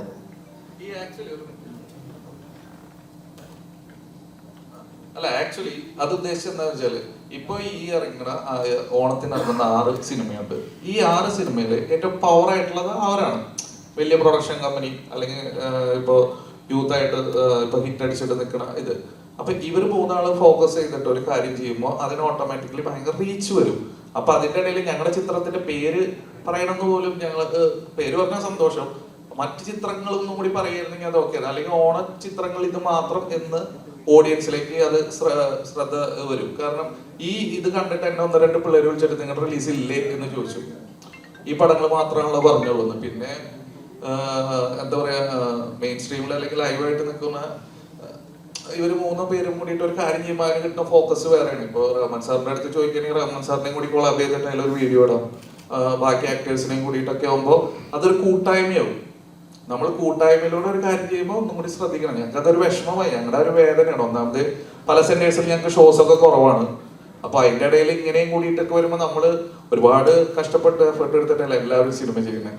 അപ്പോൾ അങ്ങനെ ഒരു 3 പേരൊരു ഒറ്റയ്ക്ക് 3 പേര് കൂടി ഒരു കാര്യം ചെയ്തപ്പോൾ അതിൽ ഞങ്ങൾ കൂടിയിട്ട് ഉൾപ്പെടുത്താമായിരുന്നു എന്ന് നമ്മുടെ ഒരു ആഗ്രഹം ഉണ്ടാവില്ലേ? ആ ഒരു ആഗ്രഹമാണ് ആ പോസ്റ്റ്. അത് ഈ പവർ ഗ്രൂപ്പ് എന്ന് ഉദ്ദേശിച്ചത് ഇങ്ങനെയൊക്കെയാണ്. ഈ പവർ ഗ്രൂപ്പ് എന്ന് പറഞ്ഞാൽ ഇവിടെ ആരും പവർ ഗ്രൂപ്പ് എന്ന് എഴുതിയിട്ട് കട ഇട്ടിട്ട് ഇരിക്കണവരല്ല, അല്ലെങ്കിൽ ഇരിക്കണവരല്ല ഈ പവർ ഗ്രൂപ്പ്. ഈ പവർ ഗ്രൂപ്പ് എന്ന് പറഞ്ഞു കഴിഞ്ഞാൽ നമ്മൾ പോലും അറിയാതെ നമ്മൾ ചെയ്യണ പ്രവർത്തികളോട് പറഞ്ഞ മറ്റുള്ളവർക്ക് പറഞ്ഞ ഒരു ദ്രോഹമാണത്. ദ്രോഹം എന്ന് വെച്ച് കഴിഞ്ഞാൽ ആ വീഡിയോ കാണുമ്പോൾ സ്വാഭാവികമായിട്ടും കുറെ ആളുകൾ തെറ്റിദ്ധരിക്കപ്പെടാം, ഈ 3 സിനിമകൾ മാത്രം ഓണത്തിനുള്ളത്. അപ്പൊ അത് ഒന്ന് ക്ലിയർ ചെയ്തു എന്ന് മാത്രം, അതിന്റെ ഞങ്ങളുടെ ഒരു വേദന പറഞ്ഞു എന്ന് മാത്രം. ഇപ്പൊ നാസിഫ് ഒരു ഇന്റർവ്യൂല് പറഞ്ഞു അവരങ്ങനെ ഒന്നും ഉദ്ദേശിച്ചിട്ടില്ല എന്ന് പറഞ്ഞപ്പോ ഞങ്ങൾക്ക് അത് ഓക്കെയാണ്. പക്ഷെ ഞങ്ങളുടെ ഒരു വിഷമം ആ നേരത്ത് ഞങ്ങളൊന്ന് എക്സ്പ്രസ് ചെയ്തു എന്ന് മാത്രം, അത്രേ ഉള്ളൂ. ഇപ്പൊ പറഞ്ഞതിന് ചോദിക്കുകയാണ്, പല സെന്റേഴ്സിന് ഷോസ് കുറവാന്ന് പറയുന്നു. അപ്പോൾ ഇതിനു മുമ്പും വലിയ വലിയ ചിത്രങ്ങൾ വലിയ വലിയ ബഡ്ജറ്റ് വരുമ്പോൾ പല സിനിമകൾ നല്ല കഥകളുള്ള നല്ല സിനിമ കണ്ടന്റ് അത് തീർച്ചയായിട്ടും അതാ ഞാൻ പറഞ്ഞത്. അപ്പൊ ഞാൻ പറഞ്ഞ പോയിന്റ് അതാ പറഞ്ഞത്. അതായത് ഈ വലിയ ചിത്രങ്ങൾ ഇവർ ഓൾറെഡി ഇവർ കോടിക്കണക്കിന് രൂപ പ്രൊമോഷൻ മുടക്കുന്നുണ്ട്. അതിന്റെ കൂടെ ഇങ്ങനെ ഇവരെ ഒന്നിച്ചിട്ട് ഒരു ഇത് ചെയ്യുമ്പോൾ മാസമായിട്ടുള്ള ഒരു പ്രൊമോഷൻ അവർക്ക് കിട്ടും. അതിന്റെ കൂടെ നമ്മുടെ പേര് പറഞ്ഞ മറ്റു ഓണ ചിത്രങ്ങളും കൂടി ഉണ്ട് എന്നെങ്കിലും മെൻഷൻ ചെയ്ത് കഴിഞ്ഞാൽ ആ ഒരു പ്രശ്നം അവിടെ വരില്ലായിരുന്നു. അപ്പൊ വലിയ വലിയ ചിത്രങ്ങളുടെ ഇടയിൽ നമ്മൾ മറ്റേ കുഞ്ഞു പടങ്ങൾ സപ്പോർട്ട് ചെയ്യണമെങ്കിൽ അവർക്കും കിട്ടൊരു നല്ല കാര്യമാണല്ലോ അത്. പേടിയുണ്ടോ അതിൽ? കാരണം ഇപ്പൊ സെന്റേഴ്സ് കുറവാണെന്നുണ്ടെങ്കിൽ വലിയ വലിയ പടങ്ങൾ ഓടുമ്പോൾ പല സിനിമ നമ്മൾ കണ്ടിട്ടുണ്ട്, അങ്ങനെ വാഷ് ഔട്ട് ടൈപ്പ് കണ്ടിട്ടുണ്ട്. അപ്പൊ അതിന് സാധ്യതയുണ്ടോ? അല്ല, എനിക്ക് പേടിയില്ല. പക്ഷെ നമ്മുടെ ഒപ്പം എന്താ പറയാ, നമ്മളിത് ഒരുപാട് ആഗ്രഹിച്ച ഒരു മാസീവ് ഇമ്പാക്ട് അല്ലെങ്കിൽ മാസീവ് തിയേറ്റർ ഒക്കെ കിട്ടണമെന്ന് ആഗ്രഹിച്ചിട്ട് കൂടിയിട്ടാണ് ഈ പടം ചെയ്തത്. അപ്പൊ അത്ര കിട്ടാത്തതിന്റെ ഒരു ചെറിയ വിഷമമുണ്ട്. അല്ല അല്ല കമന്റ്സിലെ ആളുകൾക്ക് എന്ത് വേണമെങ്കിലും പറയും. ഇപ്പൊ ഞാൻ വണ്ടി ഇടിച്ചിട്ട് ഇവിടെ കിടന്നാ പറയാം അത് മാർക്കറ്റിംഗ് ആന്ന് പറയും. അതാണ് ആളുകള്. നാളെ അവന്റെ പടം റിലീസാണ്, അതുകൊണ്ട് പുതിയ പബ്ലിസിറ്റി സ്റ്റണ്ടാന്ന് പറയുന്നത്. അതാണ് ജനം. ഇപ്പൊ ഞാൻ പറയട്ടെ, ഇവര് ഇപ്പൊ ടോവിനോ, ആസിഫ് അലി, പെപ്പെ, ഇവര് 3 എന്റെ സിനിമയുടെ ഒന്ന് പേര് പറഞ്ഞേക്കാൻ ഞാൻ ആഗ്രഹിക്കില്ലേ?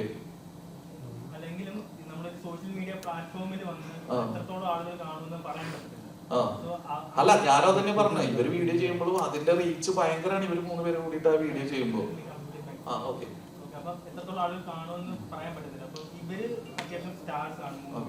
ഇവരോട് നേരിട്ട് ഈ സങ്കടം ആദ്യമേ അറിയിക്കാൻ ശ്രമിച്ചിരുന്നു, എന്നിട്ടാണോ ഈ പോസ്റ്റ് ഇട്ടത്, അതോ എങ്ങനെയാണ്? അല്ല, അവരാ വീഡിയോ അത് ഞങ്ങൾക്ക് അയച്ചു തന്നിട്ടില്ലല്ലോ. അപ്പൊ നമ്മളും അതേപോലെ അവര് പബ്ലിക് ആയിട്ടാണ് ആ സാധനം പറഞ്ഞത്. അപ്പൊ ഞാൻ പബ്ലിക് ആയിട്ട് അതെ, അതാ ഞാൻ പറഞ്ഞത്. നമ്മളൊരു കാര്യം നമ്മൾ കൂടുതൽ പവർഫുൾ ആവുമ്പോ നമ്മൾ ചെയ്യുന്ന പ്രവർത്തികൾ കൂടുതൽ ശ്രദ്ധിക്കുക. കാരണം അതിന് പറഞ്ഞ ഇമ്പാക്ട് കൂടുതലായിരിക്കും.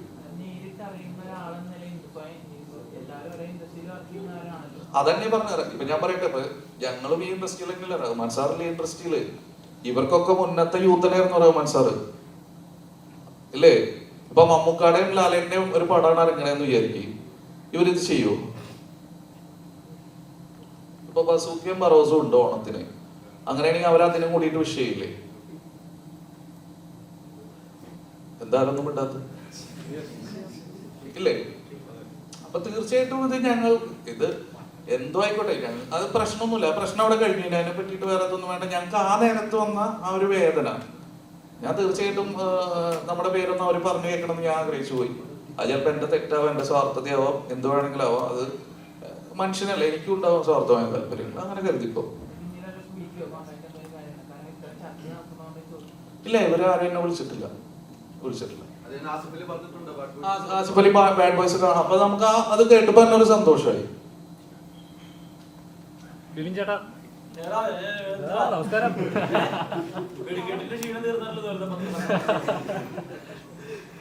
ബിബിൻ ചേട്ടാ ചെയ്യാനായിട്ട് എപ്പോഴും ശ്രമിക്കാറുണ്ട്. ഇതിനുള്ള എല്ലാ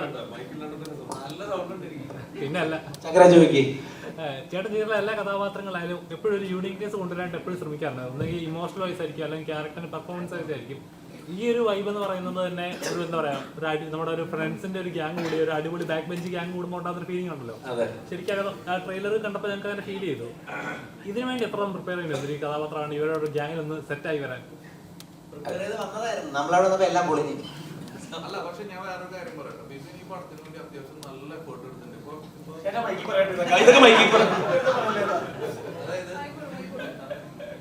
ഞാൻ അങ്ങനെ വിചാരിക്കും, നമ്മളിപ്പോ ബിബിന്റെ അടുത്ത് ഡാൻസും പരിപാടിയൊക്കെ ഉണ്ട്. ഇപ്പൊ ഡാൻസ് ആണ്, ആക്ഷൻ ആണ്, എന്താണെങ്കിലും നമ്മൾ ബിബിന്റെ അടുത്ത് ഒരു കാര്യം പറഞ്ഞാൽ അവൻ നോ എന്ന് പറയില്ല, അവൻ എങ്ങനെയെങ്കിലും അത് ചെയ്യും. അതാണ് ബിബിനെ എനിക്ക് ഏറ്റവും ഇഷ്ടം. അതും ഇപ്പൊ ഇടയ്ക്ക് കുറെ നൈറ്റൊക്കെ പോയി വർക്ക് അവേഴ്സ് ഒക്കെ കൂടി ബിബിന്റെ കാലിൽ നീര് വന്ന വരെ അവൻ എങ്ങനെയെങ്കിലും പിറ്റേ ദിവസം പോയി ഒഴിഞ്ഞ് അത്രയും ബിബിൻ ഇതിനു വേണ്ടി ഒരുപാട് എഫേർട്ട് എടുത്തിട്ടുണ്ട് ഈ പടത്തില്. ഡാൻസ് ആയാലും പാട്ടായാലും ഇടിയായാലും എല്ലാത്തിലും കൂടെ ഒന്നിനും ഒരു വിഷമം പറഞ്ഞിട്ടില്ല. എല്ലാതും യെസ് ആണ് ബിബിൻ.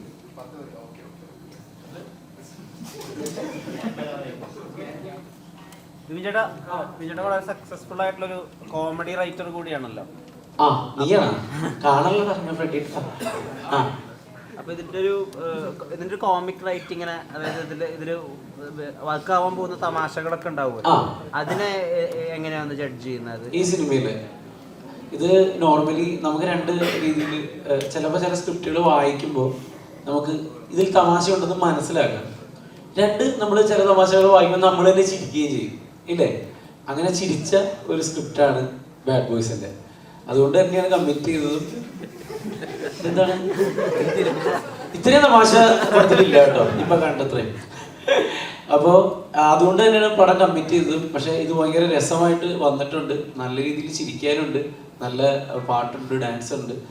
എന്തായാലും എനിക്ക് 100% ഉറപ്പാണ് നിങ്ങൾ നല്ല രീതിയിൽ ഇത് എന്റർടൈൻ ചെയ്യിക്കും, അതിൽ ഒരു സംശയമില്ല. ഇല്ല, ഞാൻ അങ്ങോട്ട് ചോദിച്ചിട്ടിരിക്കും എങ്ങനെയെങ്കിലും തമിഴിൽ പോകണം, ചെന്നൈ പോയിട്ട് രക്ഷപ്പെടണം.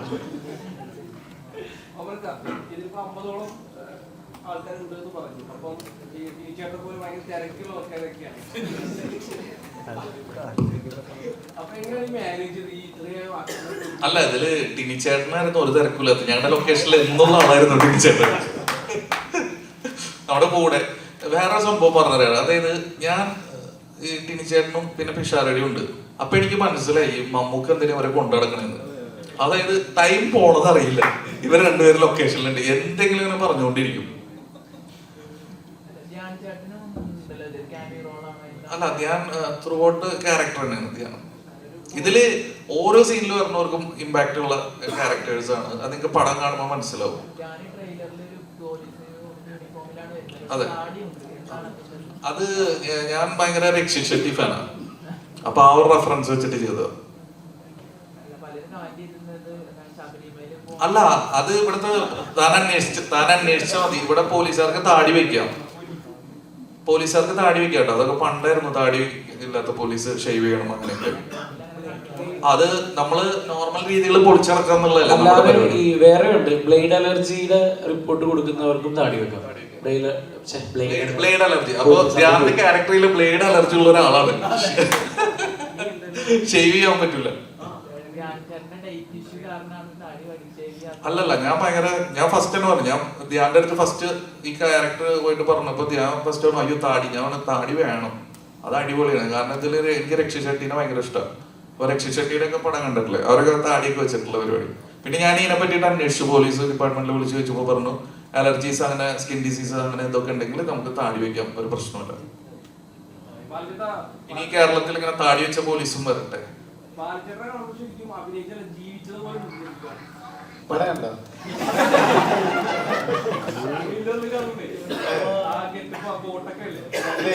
ഫസ്റ്റ് വിളിച്ചപ്പോ അന്നാ ഒരു പടം ഉണ്ട് ഹീറോയായിട്ട് എന്നാ അതിൽ അഭിനയിക്കണമെന്ന് പറഞ്ഞു. ഓക്കെ, പിന്നെ വിളിച്ചില്ല.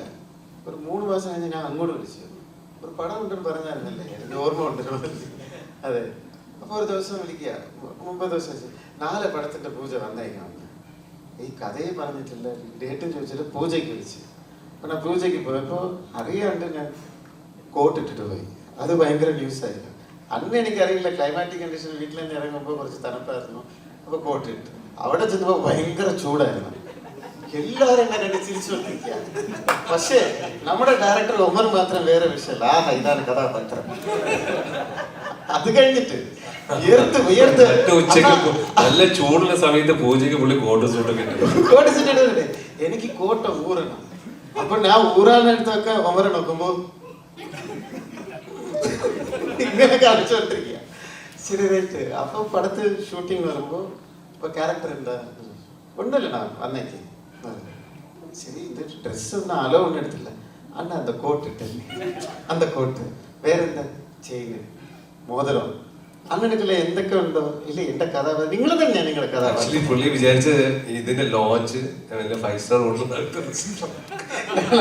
സത്യം ഇൻഡോർ അരക്കി വെച്ചിട്ടാണ് ഞാൻ വന്നത്. ഭയങ്കര ബിൽഡപ്പാ വന്നിട്ട് ഞാൻ മാത്രം വിയർത്ത്. അത് പിന്നെ ലൊക്കേഷൻ എന്നപ്പോ കഥാപാത്രം പറഞ്ഞപ്പോ ഡയലോഗ്സിന് വന്നു. അന്നം പറയുന്നത് പോലെ പറഞ്ഞു ഡയലോഗ്. ഇതെന്തുകൊണ്ട് ഇത് പറയുന്നതെന്ന് വെച്ചാല് തമിഴ് മിക്സ് ചെയ്ത് മലയാളത്തിൽ അങ്ങനെ സംസാരിച്ചിരിക്കുകയാണ് ക്യാരക്ടർ. പക്ഷെ ഞാൻ ഡബിങ് പോയപ്പോഴാണ് മനസ്സിലാക്കിയത് ഭയങ്കര രസകരമായിട്ടുണ്ട്. ചെറിയ പോർഷൻ ആയാലും ഗസ്റ്റ് അപ്പിയറൻസ് ആയാലും ഒരു പടത്തിലെ ഫുട്ടേജ് അല്ല, നമ്മൾ എവിടെയാണ് നിൽക്കുന്നത്, ആ പടത്തിലെ ഏത് സ്ഥലത്താണ് നമ്മൾ നിൽക്കുന്നതിനാണ്. അത് വെച്ച് നോക്കുമ്പോൾ എൻ്റെതായിട്ട് ഒരു കഥാപാത്രത്തിൽ കൊണ്ടുവന്ന് അതൊക്കെ ഒരു എന്താ പറയുക ഒരു ഫ്രീഡം കൊടുത്ത് നിങ്ങൾ പറയുന്ന രീതിയിൽ പറഞ്ഞു എന്ന് പറഞ്ഞ് അങ്ങനെ അഭിനയിച്ച ഒരു ക്യാരക്ടറാണ്. നന്നായി വന്നിട്ട് ടീച്ചേട്ടാ ഈ ബാലയേട്ടിലെ ലെമൺ ടീ ബന്ധം എപ്പോഴും ഉണ്ടോ? ബാലയേട്ടിലെ ലെമൺ ടീ ബന്ധം, ലെമൺ അങ്ങനെയുള്ള കഥകൾ അന്ന് അതിന് ശേഷം ഉണ്ടായിരുന്ന ആ രസഹായ കാര്യങ്ങൾ അങ്ങനെ ഞാനാ അതിപ്പോഴും ഉണ്ടോ? ഈ ബാഡ് ബോയ്സിന് ശേഷം അങ്ങനത്തെ കഥകൾ വരുമോ ഇനി? ഇതിലോ പുതിയ കഥകളുണ്ടോ? വരുമോന്ന്? ഇല്ലില്ല, അത് ഇനി ഒരു പടം പ്രൊഡ്യൂസ് ചെയ്യാൻ പോണ്ട്. അപ്പൊ ഈ അടുത്ത പടത്തിൽ നമ്മൾ വേണമെന്നുണ്ടെങ്കിൽ ഇതുപോലുള്ള കഥകൾ പറയാൻ പാടില്ല എന്നുള്ളൊരു എഗ്രിമെന്റ് ഉണ്ട്. അതുകൊണ്ട് പുതിയ കഥകളൊന്നുമില്ല. പക്ഷെ ഞാൻ പറഞ്ഞല്ലോ ഇതൊരു ബെൽറ്റ് ആയിരിക്കും, അതാ ബെൽറ്റ് ആയിരിക്കും. ആ ഒരു ഡയലോഗ് കാരണം പുള്ളി അതിന് മുമ്പുള്ള ടിനിറ്റാണ് ഫ്യൂ മൊമെന്റ്സിൽ എത്രന്ന് അതിന് ശേഷമുള്ള ടിനിറ്റ് നമ്മുടെ ലൈഫിൽ പുള്ളി പുതിയ വീട് വെച്ച് വേറെ സ്റ്റേറ്റിലെ ചിന്ന വീടൊക്കെ വെച്ചിരിക്കുന്നു. അതൊക്കെ ഒരു കമ്മിറ്റി നടന്നുകൊണ്ടിരിക്കുന്നു. മസ്താങ് കാർ മേടിച്ച് കുറേ ഇമ്പ്രൂവ്മെന്റ് ആയി. എനിക്ക് ഒന്നും കിട്ടിയിട്ടില്ല. പുള്ളി പുതിയ തോക്ക് മേടിച്ചു. അത് തന്നെയാണ് നമ്മൾ പുതിയ തോക്ക് മേടിച്ചിരുന്നത്. ചില കഥാപാത്രങ്ങൾ നമ്മളിലേക്ക് എത്താൻ വരുന്ന ഒരു അഴിച്ചുവിടുന്ന ക്യാരക്ടറൈസ് ഉണ്ടല്ലോ, അത്തരത്തിലൊരു ഫീലിംഗ് ഈ ചിത്രത്തിന്റെ ക്യാരക്ടറൈസേഷനിലൊക്കെ തീർച്ചയായിട്ടും ഉണ്ടായിരുന്നു. കാരണം വെച്ചാൽ ഇതൊരു ഞാൻ പറഞ്ഞ ക്യാരക്ടേഴ്സ് മൊത്തം ഈ കഥയിലെ എല്ലാവരും എന്തെങ്കിലും ബോഡി ലാംഗ്വേജിലോ സംസാരത്തിലോ രൂപത്തിലോ എന്തെങ്കിലുമൊക്കെ ഒരു ഹ്യൂമർ സൃഷ്ടിക്കാൻ ഉള്ളൊരു ശ്രമത്തിലാണ്. അപ്പം എൻ്റെ ക്യാരക്ടർ പ്രത്യേകിച്ച് എൻ്റെ ക്യാരക്ടറിന് എല്ലാം ഉണ്ടായിരുന്നു. അപ്പോൾ അതിൻ്റെ ഡിഫിക്കൽട്ടീസ് ഉണ്ട് ആസ് എൻ ആക്ടർ. ഒരു അഴിഞ്ഞാട്ടുള്ള കളി പിന്നെ അങ്ങനെയൊക്കെ ഉണ്ട്. അതുകൊണ്ട് ഈ മുമ്പ് ചിത്രങ്ങളിലൊക്കെ ഒരു എന്റർടൈൻമെന്റ് പാക്ഡ് ആയിട്ട് ഡാൻസും പാട്ടും അങ്ങനെ ഫുൾ ഓൺ ആയിട്ടുള്ള ഒരു ക്യാരക്ടേഴ്സ് ഒക്കെ കണ്ടിട്ടുണ്ടോ? അത്തരത്തിലൊരു ചിത്രമാണോ? ഈ ആവേശം ഇറങ്ങിയ സമയത്ത് പറഞ്ഞിരുന്നു ഈ ഫഹദിന്റെ രാജമാണിക്യമാണ് ആവേശം എന്നുള്ള രീതിയിൽ. അങ്ങനെയാണെങ്കിൽ ഇത് ഇങ്ങനെ റഹ്മാനിക്കയുടെ ഒരു ചോട്ടാ മുംബൈ അങ്ങനെയൊക്കെ റഹ്മാൻ സാറിന്റെ ചോട്ടാ മുംബൈ, മറ്റേത് ഫഹദിന്റെ രാജമാണിക്കാണെങ്കിൽ ഇത് റഹ്മാൻ സാറിന്റെ ചോട്ടാ മുംബൈ. റഹ്മാൻ സാർ ഈ പറഞ്ഞ പോലെ ഫസ്റ്റ് ഇറങ്ങിയ പടം ഫസ്റ്റ് വീക്കില് തിയേറ്ററിൽ ആള് വരാഞ്ഞപ്പോ കരഞ്ഞിരുന്ന ഒരാളും ഇതിന്റെ ഒരു ടീസർ തൊട്ട് കണ്ടു തുടങ്ങിയപ്പോ തോന്നിയത് അതിനെല്ലാം ഉള്ളൊരു മറുപടി ആയിട്ടാണ് ഈ സിനിമ ചെയ്തിരിക്കുന്നത്. അപ്പൊ അത്തരത്തിൽ അങ്ങനെ ഒരു വാശിപ്പുറത്ത് ചെയ്ത പടമാണോ? തീർച്ചയായിട്ടും ഞാൻ പറഞ്ഞില്ലേ, അതായത് എനിക്ക് എല്ലാ തരം പ്രേക്ഷകർക്കും കൂടി കാണാൻ പറ്റുന്ന ഒരു ചിത്രം എടുക്കുക എന്നുള്ള എൻ്റെ ഒരു വാശിയായിരുന്നു. കാരണം ഈ പറഞ്ഞ പോലെ കാറ്റഗറൈസ് ചെയ്യാൻ ശ്രമിക്കണ പോലെ എനിക്ക് തോന്നിയിട്ടുണ്ട് ഒരുപാട്. അപ്പൊ അതിനുള്ള ഒരു മറുപടി എന്നുള്ള രീതിയിൽ തന്നെയാണ് ഈ ചിത്രം എടുത്തിട്ടുള്ളത്. പിന്നെ ഇതില് മറ്റൊരു പ്രത്യേകത എന്താണെന്ന് വെച്ചാൽ ഇപ്പൊ റഹ്മാൻ സാറ്, ബാബു അന്നിച്ചേട്ടൻ, പിന്നെ ശങ്കർ സാറ് എല്ലാവരും ഉണ്ട്. അപ്പൊ പഴയ ആ ഒരു എന്താ പറയാ നമ്മുടെയൊക്കെ ചെറുപ്പത്തിൽ ആ ഒരു വിന്റേജ് കോമ്പോനെ തിരിച്ച് ഇത് റീഫ്രഷ് ചെയ്തിട്ട് പുതിയൊരു മാക്സ് പ്രോ ആക്കിയിട്ട് കാണിച്ചതില് അതൊക്കെ ഭയങ്കര സന്തോഷമുള്ള കാര്യമാണ്. ഇത്രയും നമ്പർ ഓഫ് ആർട്ടിസ്റ്റുകളെ കൊണ്ടുവരുമ്പോൾ പ്രൊഡ്യൂസറിനെ കൺവിൻസ് ചെയ്യണം. എങ്ങനെയാണ് ഇവരെ കൺവിൻസ് ചെയ്യുന്നത്? അല്ല സാറിന് ഞങ്ങൾ വന്ന് പറഞ്ഞ് അപ്പൊ ഷീലുവിന് ഫസ്റ്റ് കഥ ഇഷ്ടമായി, സാറിന് കഥ ഇഷ്ടമായി. അങ്ങനെ പിന്നെ ഇവരും അബ്രഹാം സാറും ഉണ്ടായിരുന്നു. ഇത്ര ആർട്ടിസ്റ്റുകളെ ഇതിലെ കിട്ടാൻ ഒരു കാര്യം കൂടെ പറയാം. ഈ പടത്തില് ഒമർ സാസിന് ഈ പടത്തിൽ വന്ന ആർട്ടിസ്റ്റ് എല്ലാം ഇഷ്ടപ്പെട്ട അഭിനയിച്ചിരിക്കുന്നത്, ഞാൻ ഉൾപ്പെടെ. വേറൊരു കാര്യം പറയാം, ബാലചേട്ടൻ പൈസ പോലും മേടിച്ചിട്ടില്ല. ബാലചേട്ടൻ ഫ്രീ ആയിട്ട് വന്നിട്ടാണ് എനിക്ക് അഭിനയിച്ചു തന്നത്. ഇല്ല, പ്രൊഡ്യൂസർ റെഡി, അവർ തരാനിരുന്നതാണ്. പക്ഷെ എൻ്റെ ഒരു ഇഷ്ടം കൊണ്ടും പിന്നെ അവിടെ ഇത്രയും വർഷം കഴിഞ്ഞ് നല്ല ഓർമ്മയിലുണ്ട് എനിക്ക് അഭിനയിച്ചത്. ഇത്രയും വർഷം കഴിഞ്ഞ് അഭിനയിക്കുമ്പോൾ ഞാൻ തന്നെയാണ് പറഞ്ഞത്, പ്രൊഡ്യൂസർക്ക് റെഡി ആയിരുന്നു എനിക്ക് ശമ്പളം കൊടുക്കാനായിട്ട്. ഞാൻ പറഞ്ഞു ഒരു നല്ല പടം, കമേഴ്ഷ്യൽ പടം, എനിക്ക് ശമ്പളം വേണ്ടാന്ന് ഞാൻ പറഞ്ഞു. പക്ഷെ പടം ഹിറ്റാവുമ്പോൾ ഡെഫിനറ്റ്ലി ഹിറ്റാവും. ചാരിറ്റി പ്ലാൻ പാവപ്പെട്ടവർക്ക് ഒരു നല്ലത് മാത്രം ചെയ്യാം, പടം വിജയിക്കും ഞാൻ പറഞ്ഞു. അസിസ്റ്റന്റ് ഡയറക്ടേഴ്സ് ഒക്കെ ഇങ്ങനെ റീസെന്റ് ഉള്ള വർക്സിലൊക്കെ ഇങ്ങനെ പറഞ്ഞിട്ടുണ്ട്, ഈ സ്ക്രീൻ പ്രസൻസിന്റെ കാര്യത്തിൽ എന്താണ് ഇദ്ദേഹത്തിനെയൊക്കെ ഈ ഗണത്തിൽ കൂട്ടുന്നതെന്ന് ചോദിക്കുന്നത്. സ്ക്രീൻ പ്രസൻസിന്റെ അത് ആ മോണിറ്ററി കാണാൻ നേരത്തെ ഒരു ഫീൽ ഉണ്ടല്ലോ, അത് ഇങ്ങനെ പലപ്പോഴും ഇങ്ങനെ ഷെയർ ചെയ്തിട്ടുണ്ടായിരുന്നു. അപ്പം ഒരു ഡയറക്ടർ പെർസ്പെക്റ്റീവില് ഇത് എത്രത്തോളം ആസ്വദിക്കുന്നു? അല്ല, ഞാനിത് സത്യം പറഞ്ഞു കഴിഞ്ഞാൽ ഈ പടം കണ്ടു കഴിഞ്ഞിട്ട് ഞാൻ ഭയങ്കര ഒരു വാവ് അടിച്ചിട്ടുണ്ട്. കാരണം സാറിന്റെ ഒരു ഓറിയൽ സ്ക്രീൻ പ്രസൻസ് ഒക്കെ ഉണ്ട്. അപ്പൊ എനിക്ക് സത്യം പറഞ്ഞു കഴിഞ്ഞാൽ എനിക്ക് പേഴ്സണലി ഭയങ്കര വിഷമമായി. അതായത് സാർ എന്തുകൊണ്ട് ഇത്ര നാള് ഇങ്ങനത്തെ ഒരു സാധനം ചെയ്തില്ല, അല്ലെങ്കിൽ ഇപ്പൊ ഈ സിനിമ ഇതിങ്ങനെ ഹിറ്റായി കഴിഞ്ഞാല് ഇതിന്റെ ഗുണം മറ്റുള്ള ഡയറക്ടേഴ്സിനും എല്ലാവർക്കും കൂടി. ഒന്നാമതേ ഇവിടെ മലയാളത്തിലെ ആർട്ടിസ്റ്റുകളുടെ ഡേറ്റ് കിട്ടാൻ ഭയങ്കര ബുദ്ധിമുട്ട്. അപ്പൊ സാറിനെ പോലെ ഒരാള് വീണ്ടും വന്ന് ഇതേപോലെ മാസീവ് ഇമ്പാക്റ്റ് ഉള്ള മാസ് കോമഡിയും എല്ലാം കലർന്നിട്ടുള്ള ഒരു ഫിലിമുകൾ ചെയ്യുക, അതൊക്കെ ഇൻഡസ്ട്രിക്ക് ഭയങ്കര ഗുണമുള്ള കാര്യങ്ങളാണ്. അപ്പൊ ഇനിയും ഒരുപാട് താരങ്ങൾ വരട്ടെ. ഞങ്ങൾക്ക് സംവിധായകർക്കൊക്കെ ഞങ്ങളുടെ മനസ്സിൽ കണ്ടറിഞ്ഞ് സിനിമ ചെയ്യാൻ പറ്റുന്ന അത്രയധികം താരങ്ങൾ ഉണ്ടാവട്ടെ. റഹ്മാൻ സാർ ഒരു സീസണിക് ആക്ടർ പോലെയാണ് താങ്കൾ ഇപ്പോൾ. അതായത് ഒരു കാലത്ത് മുഴുവൻ റൊമാൻറ്റിക് അല്ല, ഞങ്ങൾ പറഞ്ഞിട്ടുണ്ട് ഇനി ഇവിടെ നിന്ന് ഞങ്ങൾ വിടില്ല എന്ന് പറഞ്ഞിട്ടുണ്ട്. അല്ല ബിബിനെ, ഇനി ഇവിടെ നിന്ന് ഞങ്ങൾ വിടില്ല. അല്ല, ഒരു കാലത്ത് മുഴുവൻ സീസണിക് റൊമാൻറ്റിക് കഥാപാത്രങ്ങളിലൂടെയായിരുന്നു. പിന്നീട് നായകനായി നിൽക്കുന്നു, പിന്നീട് വില്ലനായി, ആരും പ്രതീക്ഷിക്കാത്ത ഒരു കഥാപാത്രങ്ങളിലൂടെ ഞങ്ങൾ കണ്ടിട്ടുണ്ട്. അപ്പോൾ ഒരു കഥാപാത്രം ചൂസ് ചെയ്യുമ്പം അതായത് ഇത് കാണുമ്പോൾ ഞെട്ടണം, അങ്ങനെ ഫീൽ ചെയ്തിട്ടുണ്ട്. കാരണം ഒരു സെറ്റ് ഓഫ് പീരീഡിൽ നിന്ന് ആളുകൾ മാറി ചിന്തിക്കണം എന്ന്. ഇത് കാണുമ്പോൾ ഞെട്ടണോ അങ്ങനൊന്നും ഞാൻ വിചാരിക്കാറില്ല. എനിക്ക് കഥ ഇഷ്ടപ്പെടണം, എൻ്റെ ക്യാരക്ടർ ഇഷ്ടപ്പെടണം, എനിക്ക് ഇഷ്ടപ്പെട്ടോ ഞാൻ ചെയ്യും, അത്രേ ഉള്ളൂ. വലിയൊരു തോട്ട് പ്രോസസ് ഒന്നും പോയില്ല. പക്ഷെ എനിക്കതൊരു ഡിഫറെൻ്റ് ആയിരിക്കണം. ഈ കഥയിൽ എന്താണ്, എവിടെയാണ് ഇതിൻ്റെ സ്പാർക്ക്, പ്രേക്ഷകർ ഈ സിനിമ കാണുമ്പോൾ അവിടെ അവർക്ക് എന്ത് ഇഷ്ടപ്പെടുന്നു എന്നുള്ളൊരു ചെറിയൊരു ഇത് സങ്കല്പം ഞാൻ ശ്രമിക്കും. അത് ഓരോ ഡയറക്ടർ ആ കഥ പറയുന്ന മെടുക്ക അനുസരിച്ചിരിക്കും എന്നെ കൺവിൻസ് ചെയ്യാൻ വേണ്ടി. ഈവൻ ഈ ഒരു കഥ പറയുമ്പോൾ പോലും ഞാൻ ആക്ച്വലി നമ്മളൊരു 3-4 സിറ്റിംഗ് ഇരുന്നു ഞാനൊന്ന് ഓക്കെ പറയാൻ. പക്ഷെ എല്ലാ സമയത്തും ഒമർ എൻ്റെ അടുത്തൊന്നും ഇല്ല, നമുക്കത് നിങ്ങൾ ചെയ്യും, നിങ്ങൾക്ക് ചെയ്യാൻ പറ്റും, ഞാനുണ്ട് കൂടെ, വാ വാ എന്നൊക്കെ പറഞ്ഞ് അങ്ങനെയുള്ള ധൈര്യത്തിലേ ഞാൻ പറഞ്ഞത്. സാരംഗാണ് ആക്ച്വലി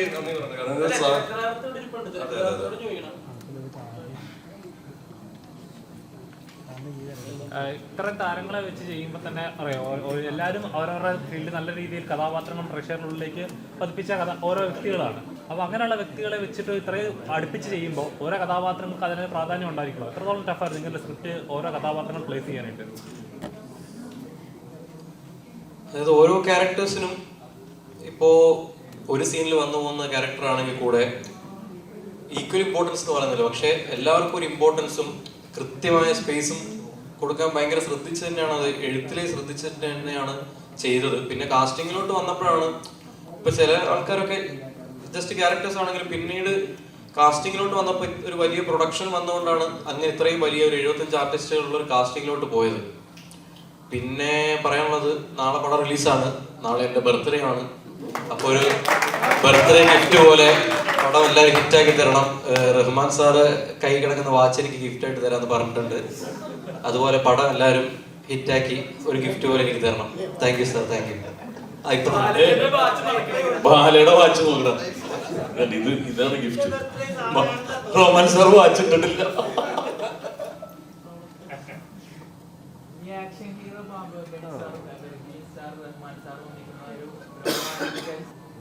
തീർച്ചയായിട്ടും അങ്ങനെ ഉള്ള കുറെ മൂമെന്റ്സ് ഉണ്ട് പടത്തില്. തിയേറ്റർ പൂരത്തിനുള്ള ജനം വന്നാൽ തീർച്ചയായിട്ടും അത് പൂരപ്പറമ്പാവും. ഇവര് മുമ്പ് ചെയ്ത് വെച്ചിട്ടുള്ള ക്യാരക്ടേഴ്സ് ഉണ്ടല്ലോ, അതിനെ റീവിസിറ്റിംഗ് കൂടെ ചെയ്യുന്നുണ്ടോ അതോ പുതിയതായിട്ടുള്ള ഒരു ഫ്രഷ്? ഇല്ല, ബാബുണ്ണി ചേട്ടന്റെ ക്യാരക്ടർ പിന്നെയും പുള്ളി പണ്ട് ചെയ്ത് വെച്ച മറ്റേ ഒരു ക്യാരക്ടറിന്റെ ഒക്കെ ഒരു ഫ്ലേവർ ഉണ്ട്. പക്ഷെ റഹ്മാൻ സാറ് ഇതില് വന്നിട്ടുള്ള, അതായത് പണ്ട് റഹ്മാൻ സാറ് റൊമാൻറ്റിക് ഹീറോ ആയിരുന്നു.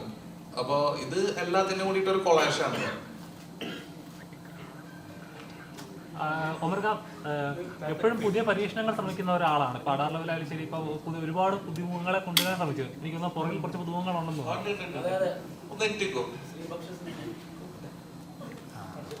എങ്ങനെ ഉണ്ടായിരുന്നു ഇത്രയും വലിയ എക്സ്പീരിയൻസ് ഉള്ള ആക്ടേഴ്സിനെ കൂടെ അഭിനയിച്ചപ്പോൾ എക്സ്പീരിയൻസ് എങ്ങനെ ഉണ്ടായിരുന്നു?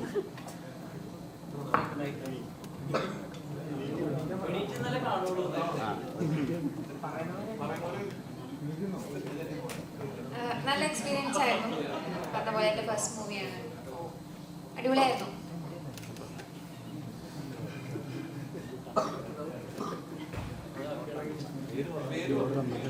ഹായ്, എൻ്റെ പേര് ഷഹാനാണ്. ഹായ്, എൻ്റെ പേര് ആര്യ മേനോൻ.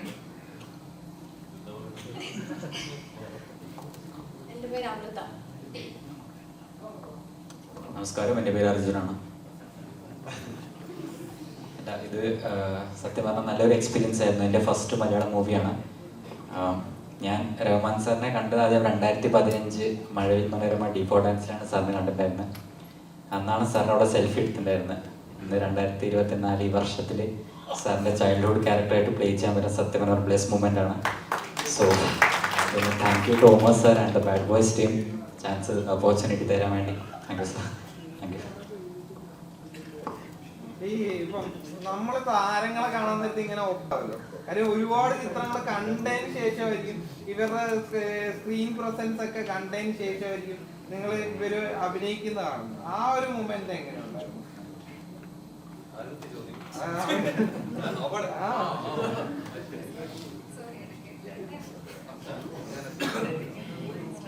കേട്ടില്ല. പിന്നെ അതായത് നമ്മൾ ഒരുപാട് നാള് ഇവരൊക്കെ ഈ താരങ്ങളുമായിട്ട് അഭിനയിക്കാൻ നേരത്തെ ഇവരുടെ സ്ക്രീൻ പ്രസൻസ് ഒക്കെ കണ്ട് ഒരു വാവ് മൂവ്മെന്റ് ഒക്കെ ചെയ്തതിന് ശേഷമായിരിക്കുമല്ലോ നമ്മള് ഇവര് പെർഫോം ചെയ്യുന്നത് ലൈവായിട്ട് കാണുന്നത്. അതോടൊപ്പം തന്നെ ഇവര് സെറ്റിലിരിക്കുന്നു, എന്ത് ചെയ്യുന്നു, എന്ത് കഴിക്കുന്നു, എങ്ങോട്ട് നോക്കുന്നു എന്നൊക്കെ ഒരു ഇതുണ്ടാവും. നമ്മളിപ്പം ഈ പറഞ്ഞുള്ള റഹ്മാൻ സാറിനെ ആണെങ്കിലും മമ്മൂക്കാനെയൊക്കെ കാണാൻ നേരത്ത് നമ്മുടെ കണ്ണ് അവരിലേക്കായിരിക്കും. അപ്പൊ അങ്ങനത്തെ ഒരു എക്സ്പീരിയൻസ് ഒക്കെ എങ്ങനെ ഉണ്ടായിരുന്നു?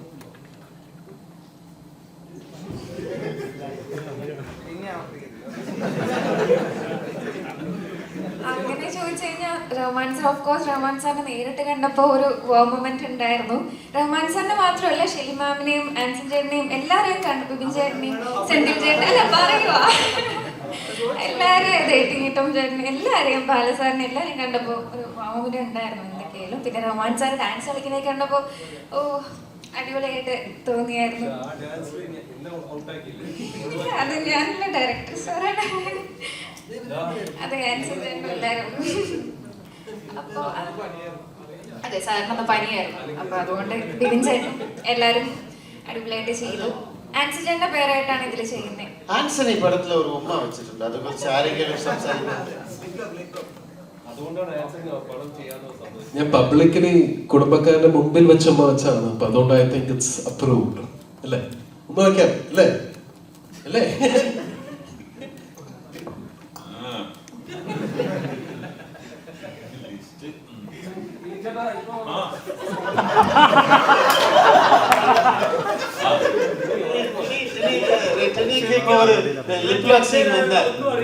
നിങ്ങൾ ചെയ്യുമോ? ഇത്രയും പേരുടെ മുമ്പിലാണ് ചെയ്യും.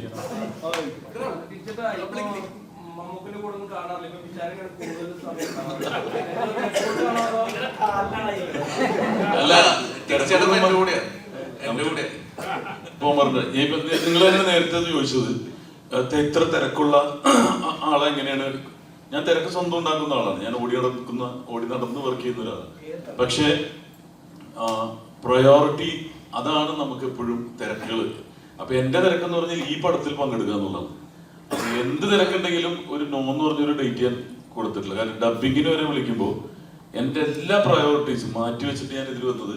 ഒരു 19 സിനിമകളോട് ഞാൻ ചെയ്തിട്ടുണ്ട്. പക്ഷേ ചെയ്ത അന്ന് മുതൽ ഇതൊരു ഹിറ്റ് സിനിമയാണെന്ന് ഞാൻ ഇന്നും 100% വിശ്വസിക്കുന്നതുകൊണ്ടാണ് ഇതിൻ്റെ കൂടെ നിന്നത്. അപ്പൊ നാളെ അത് നിങ്ങൾക്ക് തിയേറ്ററിൽ അത് എക്സ്പീരിയൻസ് ചെയ്യാൻ സാധിക്കും. എന്തുകൊണ്ട് ഇതിൻ്റെ അകത്ത് ഇത്രയും ആർട്ടിസ്റ്റുകൾ ഇത്ര ആത്മാർത്ഥമായിട്ട് നിൽക്കാൻ കാരണം എന്ന് പറഞ്ഞാൽ ആ ഒരു ഹിറ്റ് വൈബ് ഫസ്റ്റ് ദിവസം പോലെ എനിക്ക് ഫീൽ ചെയ്തിരുന്ന ആ ഒരു ബ്ലെസ്സിങ് ഉള്ളൊരു സിനിമയാണ്. അപ്പൊ തീർച്ചയായിട്ടും നാളെ ഈ പറഞ്ഞ ഉത്തരം നിങ്ങൾ റിവൈൻഡ് ചെയ്തിട്ട് നോക്കിയിട്ടുണ്ടെങ്കിൽ സാധിക്കും എന്തുകൊണ്ടാണ് നമ്മൾ എല്ലാ തിരക്കും മാറ്റിയിട്ട് ഒമറിൻ്റെ കൂടെ തന്നെ നിന്നതെന്നുള്ളത്. പിന്നെ മമ്മൂക്കയുടെ കൂടെ നിൽക്കാന്ന് പറഞ്ഞാല് അല്ല അല്ല എല്ലാം ചീഞ്ഞോണ്,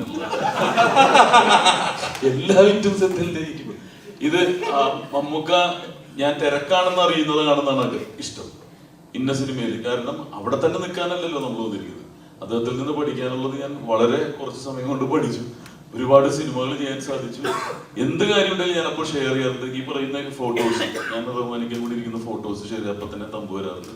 എപ്പോഴും കമ്മ്യൂണിക്കേഷൻ ഉള്ള ആൾക്കാരാണ്, അതാണ് വേണ്ടത്. അല്ലാതെ നമ്മളെപ്പോഴും ഞാനിങ്ങനെ കൂടെ നിങ്ങളെ അറിയിച്ചിട്ട് കാര്യമില്ല. ഞാൻ പക്ഷെ കൂടെ ഉണ്ട്, അദ്ദേഹത്തിന്റെ കൂടെ ഏതൊരു സന്ദർഭത്തിലും അദ്ദേഹത്തിന്റെ ബ്ലെസ്സിങ്സ് നേടാറുണ്ട്. ഇപ്പൊ നാളെ സിനിമ ഇറങ്ങുമ്പോൾ അതിനു മുമ്പ് ഞാൻ ഒരു ബ്ലെസ്സിങ് നേടും അദ്ദേഹത്തിന്റെ. ഇതിന്റെ ഒരു ബിഗ് ബ്രദർ തന്നെയാണ്, എനിക്കൊരു സ്മോൾ ബ്രദർ കൊണ്ടുപോയി റഹ്മാൻ സാറിന്റെ. അപ്പോ ഇത് തന്നെയാണ്. അപ്പൊ ഈ 75ഓളം ആർട്ടിസ്റ്റുകൾ എങ്ങനെ ഇതിൽ കോർഡിനേറ്റ് ചെയ്യുന്നുള്ളത് അതൊരു കൺട്രോളറിന്റെ കഴിവ് തന്നെയാണ്. ഇക്ബാൽ പനായിക്കുളം ആണെങ്കിലും ഞാൻ പറയുന്നത് പനായിക്കുളം ആണെങ്കിലും, പക്ഷെ യഥാർത്ഥത്തില് ദൈവം തന്നെയായിരുന്നു കൺട്രോളർ. കാരണം നമുക്ക് ഒരുപാട് നമുക്ക് പറ്റാത്ത കാലാവസ്ഥകൾ, മഴ, ചൂട് എല്ലാം ഉണ്ടായിട്ട് ഒരു ബ്ലോക്കും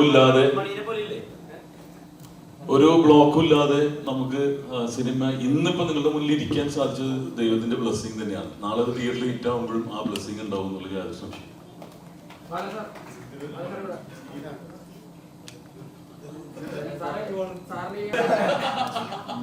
ഈ പടത്തിനും ഈ ചോദ്യത്തിനും യാതൊരു ബന്ധമില്ലാതെ ഒരു ചോദ്യം.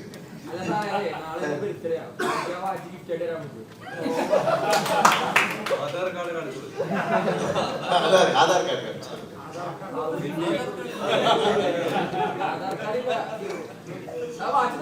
ഞാൻ ഒരു കാര്യം പറയാം. നാളെ ഈ പടം ഇറങ്ങട്ടെ,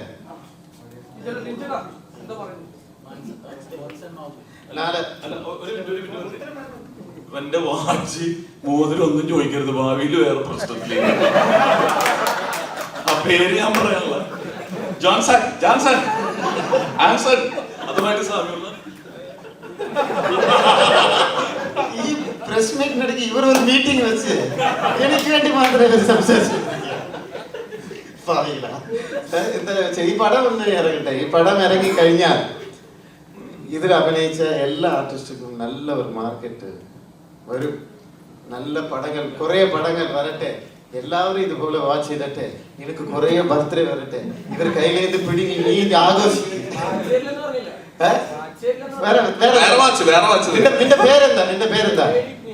വിഘ്നേഷ്. നിന്റെ ചാനൽ ഏതാ? ശരി, വീട്ടിലേക്ക് വേണം തരാം കേട്ടോ. തരം പറഞ്ഞാൽ തന്നിരിക്കും ഉറപ്പ്. ഈ വാച്ച് അല്ല, വേറെ വാച്ച്. വാ, നീ നാളെ എന്റെ ഒരു റിക്വസ്റ്റ് ആണ്. എന്റെ ഒരു റിക്വസ്റ്റ് ആണ്. ഇത്രയും ദിവസത്തിൽ ഈ പടയെടുത്താലും ഇത്രയും ആക്ടേഴ്സ് വെച്ചിട്ട് നമ്മുടെ ഇക്ക ഉൾപ്പെടെ ഒരു പുതിയ ഗെറ്റപ്പില് അത്രയും ഒരു ഹാർഡ് വർക്കിലാണ് ഈ പടം നാളെ ഇറങ്ങുന്നത്. മനസ്സുകൊണ്ട് നിങ്ങളെടുത്ത് ഞാൻ ഒരു കാര്യം പറയാൻ, പടം ഇഷ്ടപ്പെട്ടാൽ ഇതൊന്ന് ഹിറ്റാക്കി തരുമോ പ്ലീസ്? ഹിറ്റാക്കി തരാം. ഇത് ആത്മാർത്ഥമായ, കാരണം ഇപ്പോൾ ഇൻഡസ്ട്രിയിലെ എന്തൊക്കെ കഷ്ടങ്ങൾ നടക്കുന്നതെന്ന് അറിയാം. ഓരോരുത്തരുടെ ഉള്ളിൽ നമ്മളിപ്പോൾ ചിരിച്ചുകൊണ്ട് ഇവിടെ ഇരുന്നാലും ചില വേദനയുള്ള കാര്യങ്ങളൊക്കെ മനസ്സിനകത്തുണ്ട്, ഇല്ലെന്ന് പറയാൻ പറ്റില്ല, കലാകാർക്ക് ഉണ്ട്. പക്ഷേ ഒരു പടം വിജയിക്കുമ്പോൾ അതിലൊരു ഭാഗമാകുമ്പോൾ എല്ലാ കഷ്ടങ്ങളും മാറി ഈ വ്യവസായം, സിനിമ എന്ന് പറയുന്ന വ്യവസായം ഭയങ്കരമായിട്ട് വളരും. ഇതുകൊണ്ട് നടന്മാർ മാത്രമല്ല, ഡയറക്ടർ മാത്രമല്ല, പ്രൊഡ്യൂസർ മാത്രമല്ല, ഇതിൽ 24 ക്രാഫ്റ്റ് ഉണ്ട്. പാവപ്പെട്ട കുടുംബങ്ങൾ എത്രയോ പേരുണ്ട്. ഇനി ഒരു പടം വിജയിച്ചാൽ ഇനി ഒരു 10 പടം വരും. ഇതേ അവാം പ്രൊഡ്യൂസേഴ്സ് ഇനി ഒരു 30-40 പടങ്ങൾ, വലിയ പടങ്ങൾ പ്രൊഡ്യൂസ് ചെയ്യും. ഈ വ്യവസായം ഇനിയും മുമ്പോട്ട് പോകണം. അതിനു വേണ്ടി നിങ്ങൾ എല്ലാവരും, മീഡിയ എല്ലാവരും നെഗറ്റീവ് മാറ്റി വെച്ചിട്ട് നിങ്ങൾ എല്ലാവരെയും നിങ്ങളുടെ ഒരു സുഹൃത്തായിട്ട് കൺസിഡർ ചെയ്ത് ഈ പടം ഒന്ന് ഹിറ്റാക്കി ഇഷ്ടപ്പെട്ട. Thank you so much. Vishnu മാത്രല്ല, അതില് ഫിറോസ് ഉണ്ട്, ഡേഞ്ചർ ഫിറോസ്. അപ്പൊ വിഷ്ണുവിനെ ഞാൻ ഇതിൽ കാസ്റ്റ് ചെയ്യാൻ ഒരു കാരണം എന്താന്ന് വെച്ചാൽ, ഞാൻ ബിഗ് ബോസിൽ ചെന്ന് ആ ഡോർ ഓപ്പൺ ചെയ്ത് നേരെ കയറി വഴി തന്നെ വിഷ്ണു എന്നോട് ചോദിച്ചു, ആരാ മനസ്സിലായില്ലല്ലോ എന്ന് ചോദിച്ചു. അങ്ങനെ എന്തോ ചോദിച്ചു അവൻ എൻ്റെ അടുത്ത്, അല്ലേ? ആരാണ് മനസ്സിലായില്ല എന്ന് പറഞ്ഞു. അപ്പൊ ഞാൻ മനസ്സിൽ തീരുമാനിച്ചതാണ് നിന്നെ എൻ്റെ അടുത്ത പടത്തിൽ ഞാൻ അഭിനയിപ്പിക്കൂടാന്ന്. അതുകൊണ്ടാണ് വിഷ്ണുവിനെ വിളിപ്പിച്ചത്. ഇപ്പൊ അവന് മനസ്സിലായി ഞാൻ ആരാണ്. വേറെ ഒരു കാര്യം കൂടെ ഉണ്ട് ഈ പടത്തിനകത്ത്. ഒരു പടം റിലീസായി കഴിഞ്ഞാൽ ആ പടം ഫസ്റ്റ് ഷോ കഴിഞ്ഞിട്ടല്ലേ ഈ റിവ്യൂവേഴ്സ് ഒക്കെ വന്ന് റിവ്യൂ ഒക്കെ പറയുന്നത്. പക്ഷേ അതിന് മുമ്പേ അല്ല, സസ്പെൻസ് അല്ല, ആൾറെഡി വന്നിട്ടുണ്ട് ന്യൂസിൽ. ഈ പടത്തിന് മുമ്പ് തന്നെ റിവ്യൂസ് ഒക്കെ നിങ്ങൾ കാണേണ്ടി വരും, ഷോയിൽ തന്നെ കാണേണ്ടി വരും. അങ്ങനത്തെ ഒരു സസ്പെൻസ് ഒക്കെ ഈ പടത്തിൽ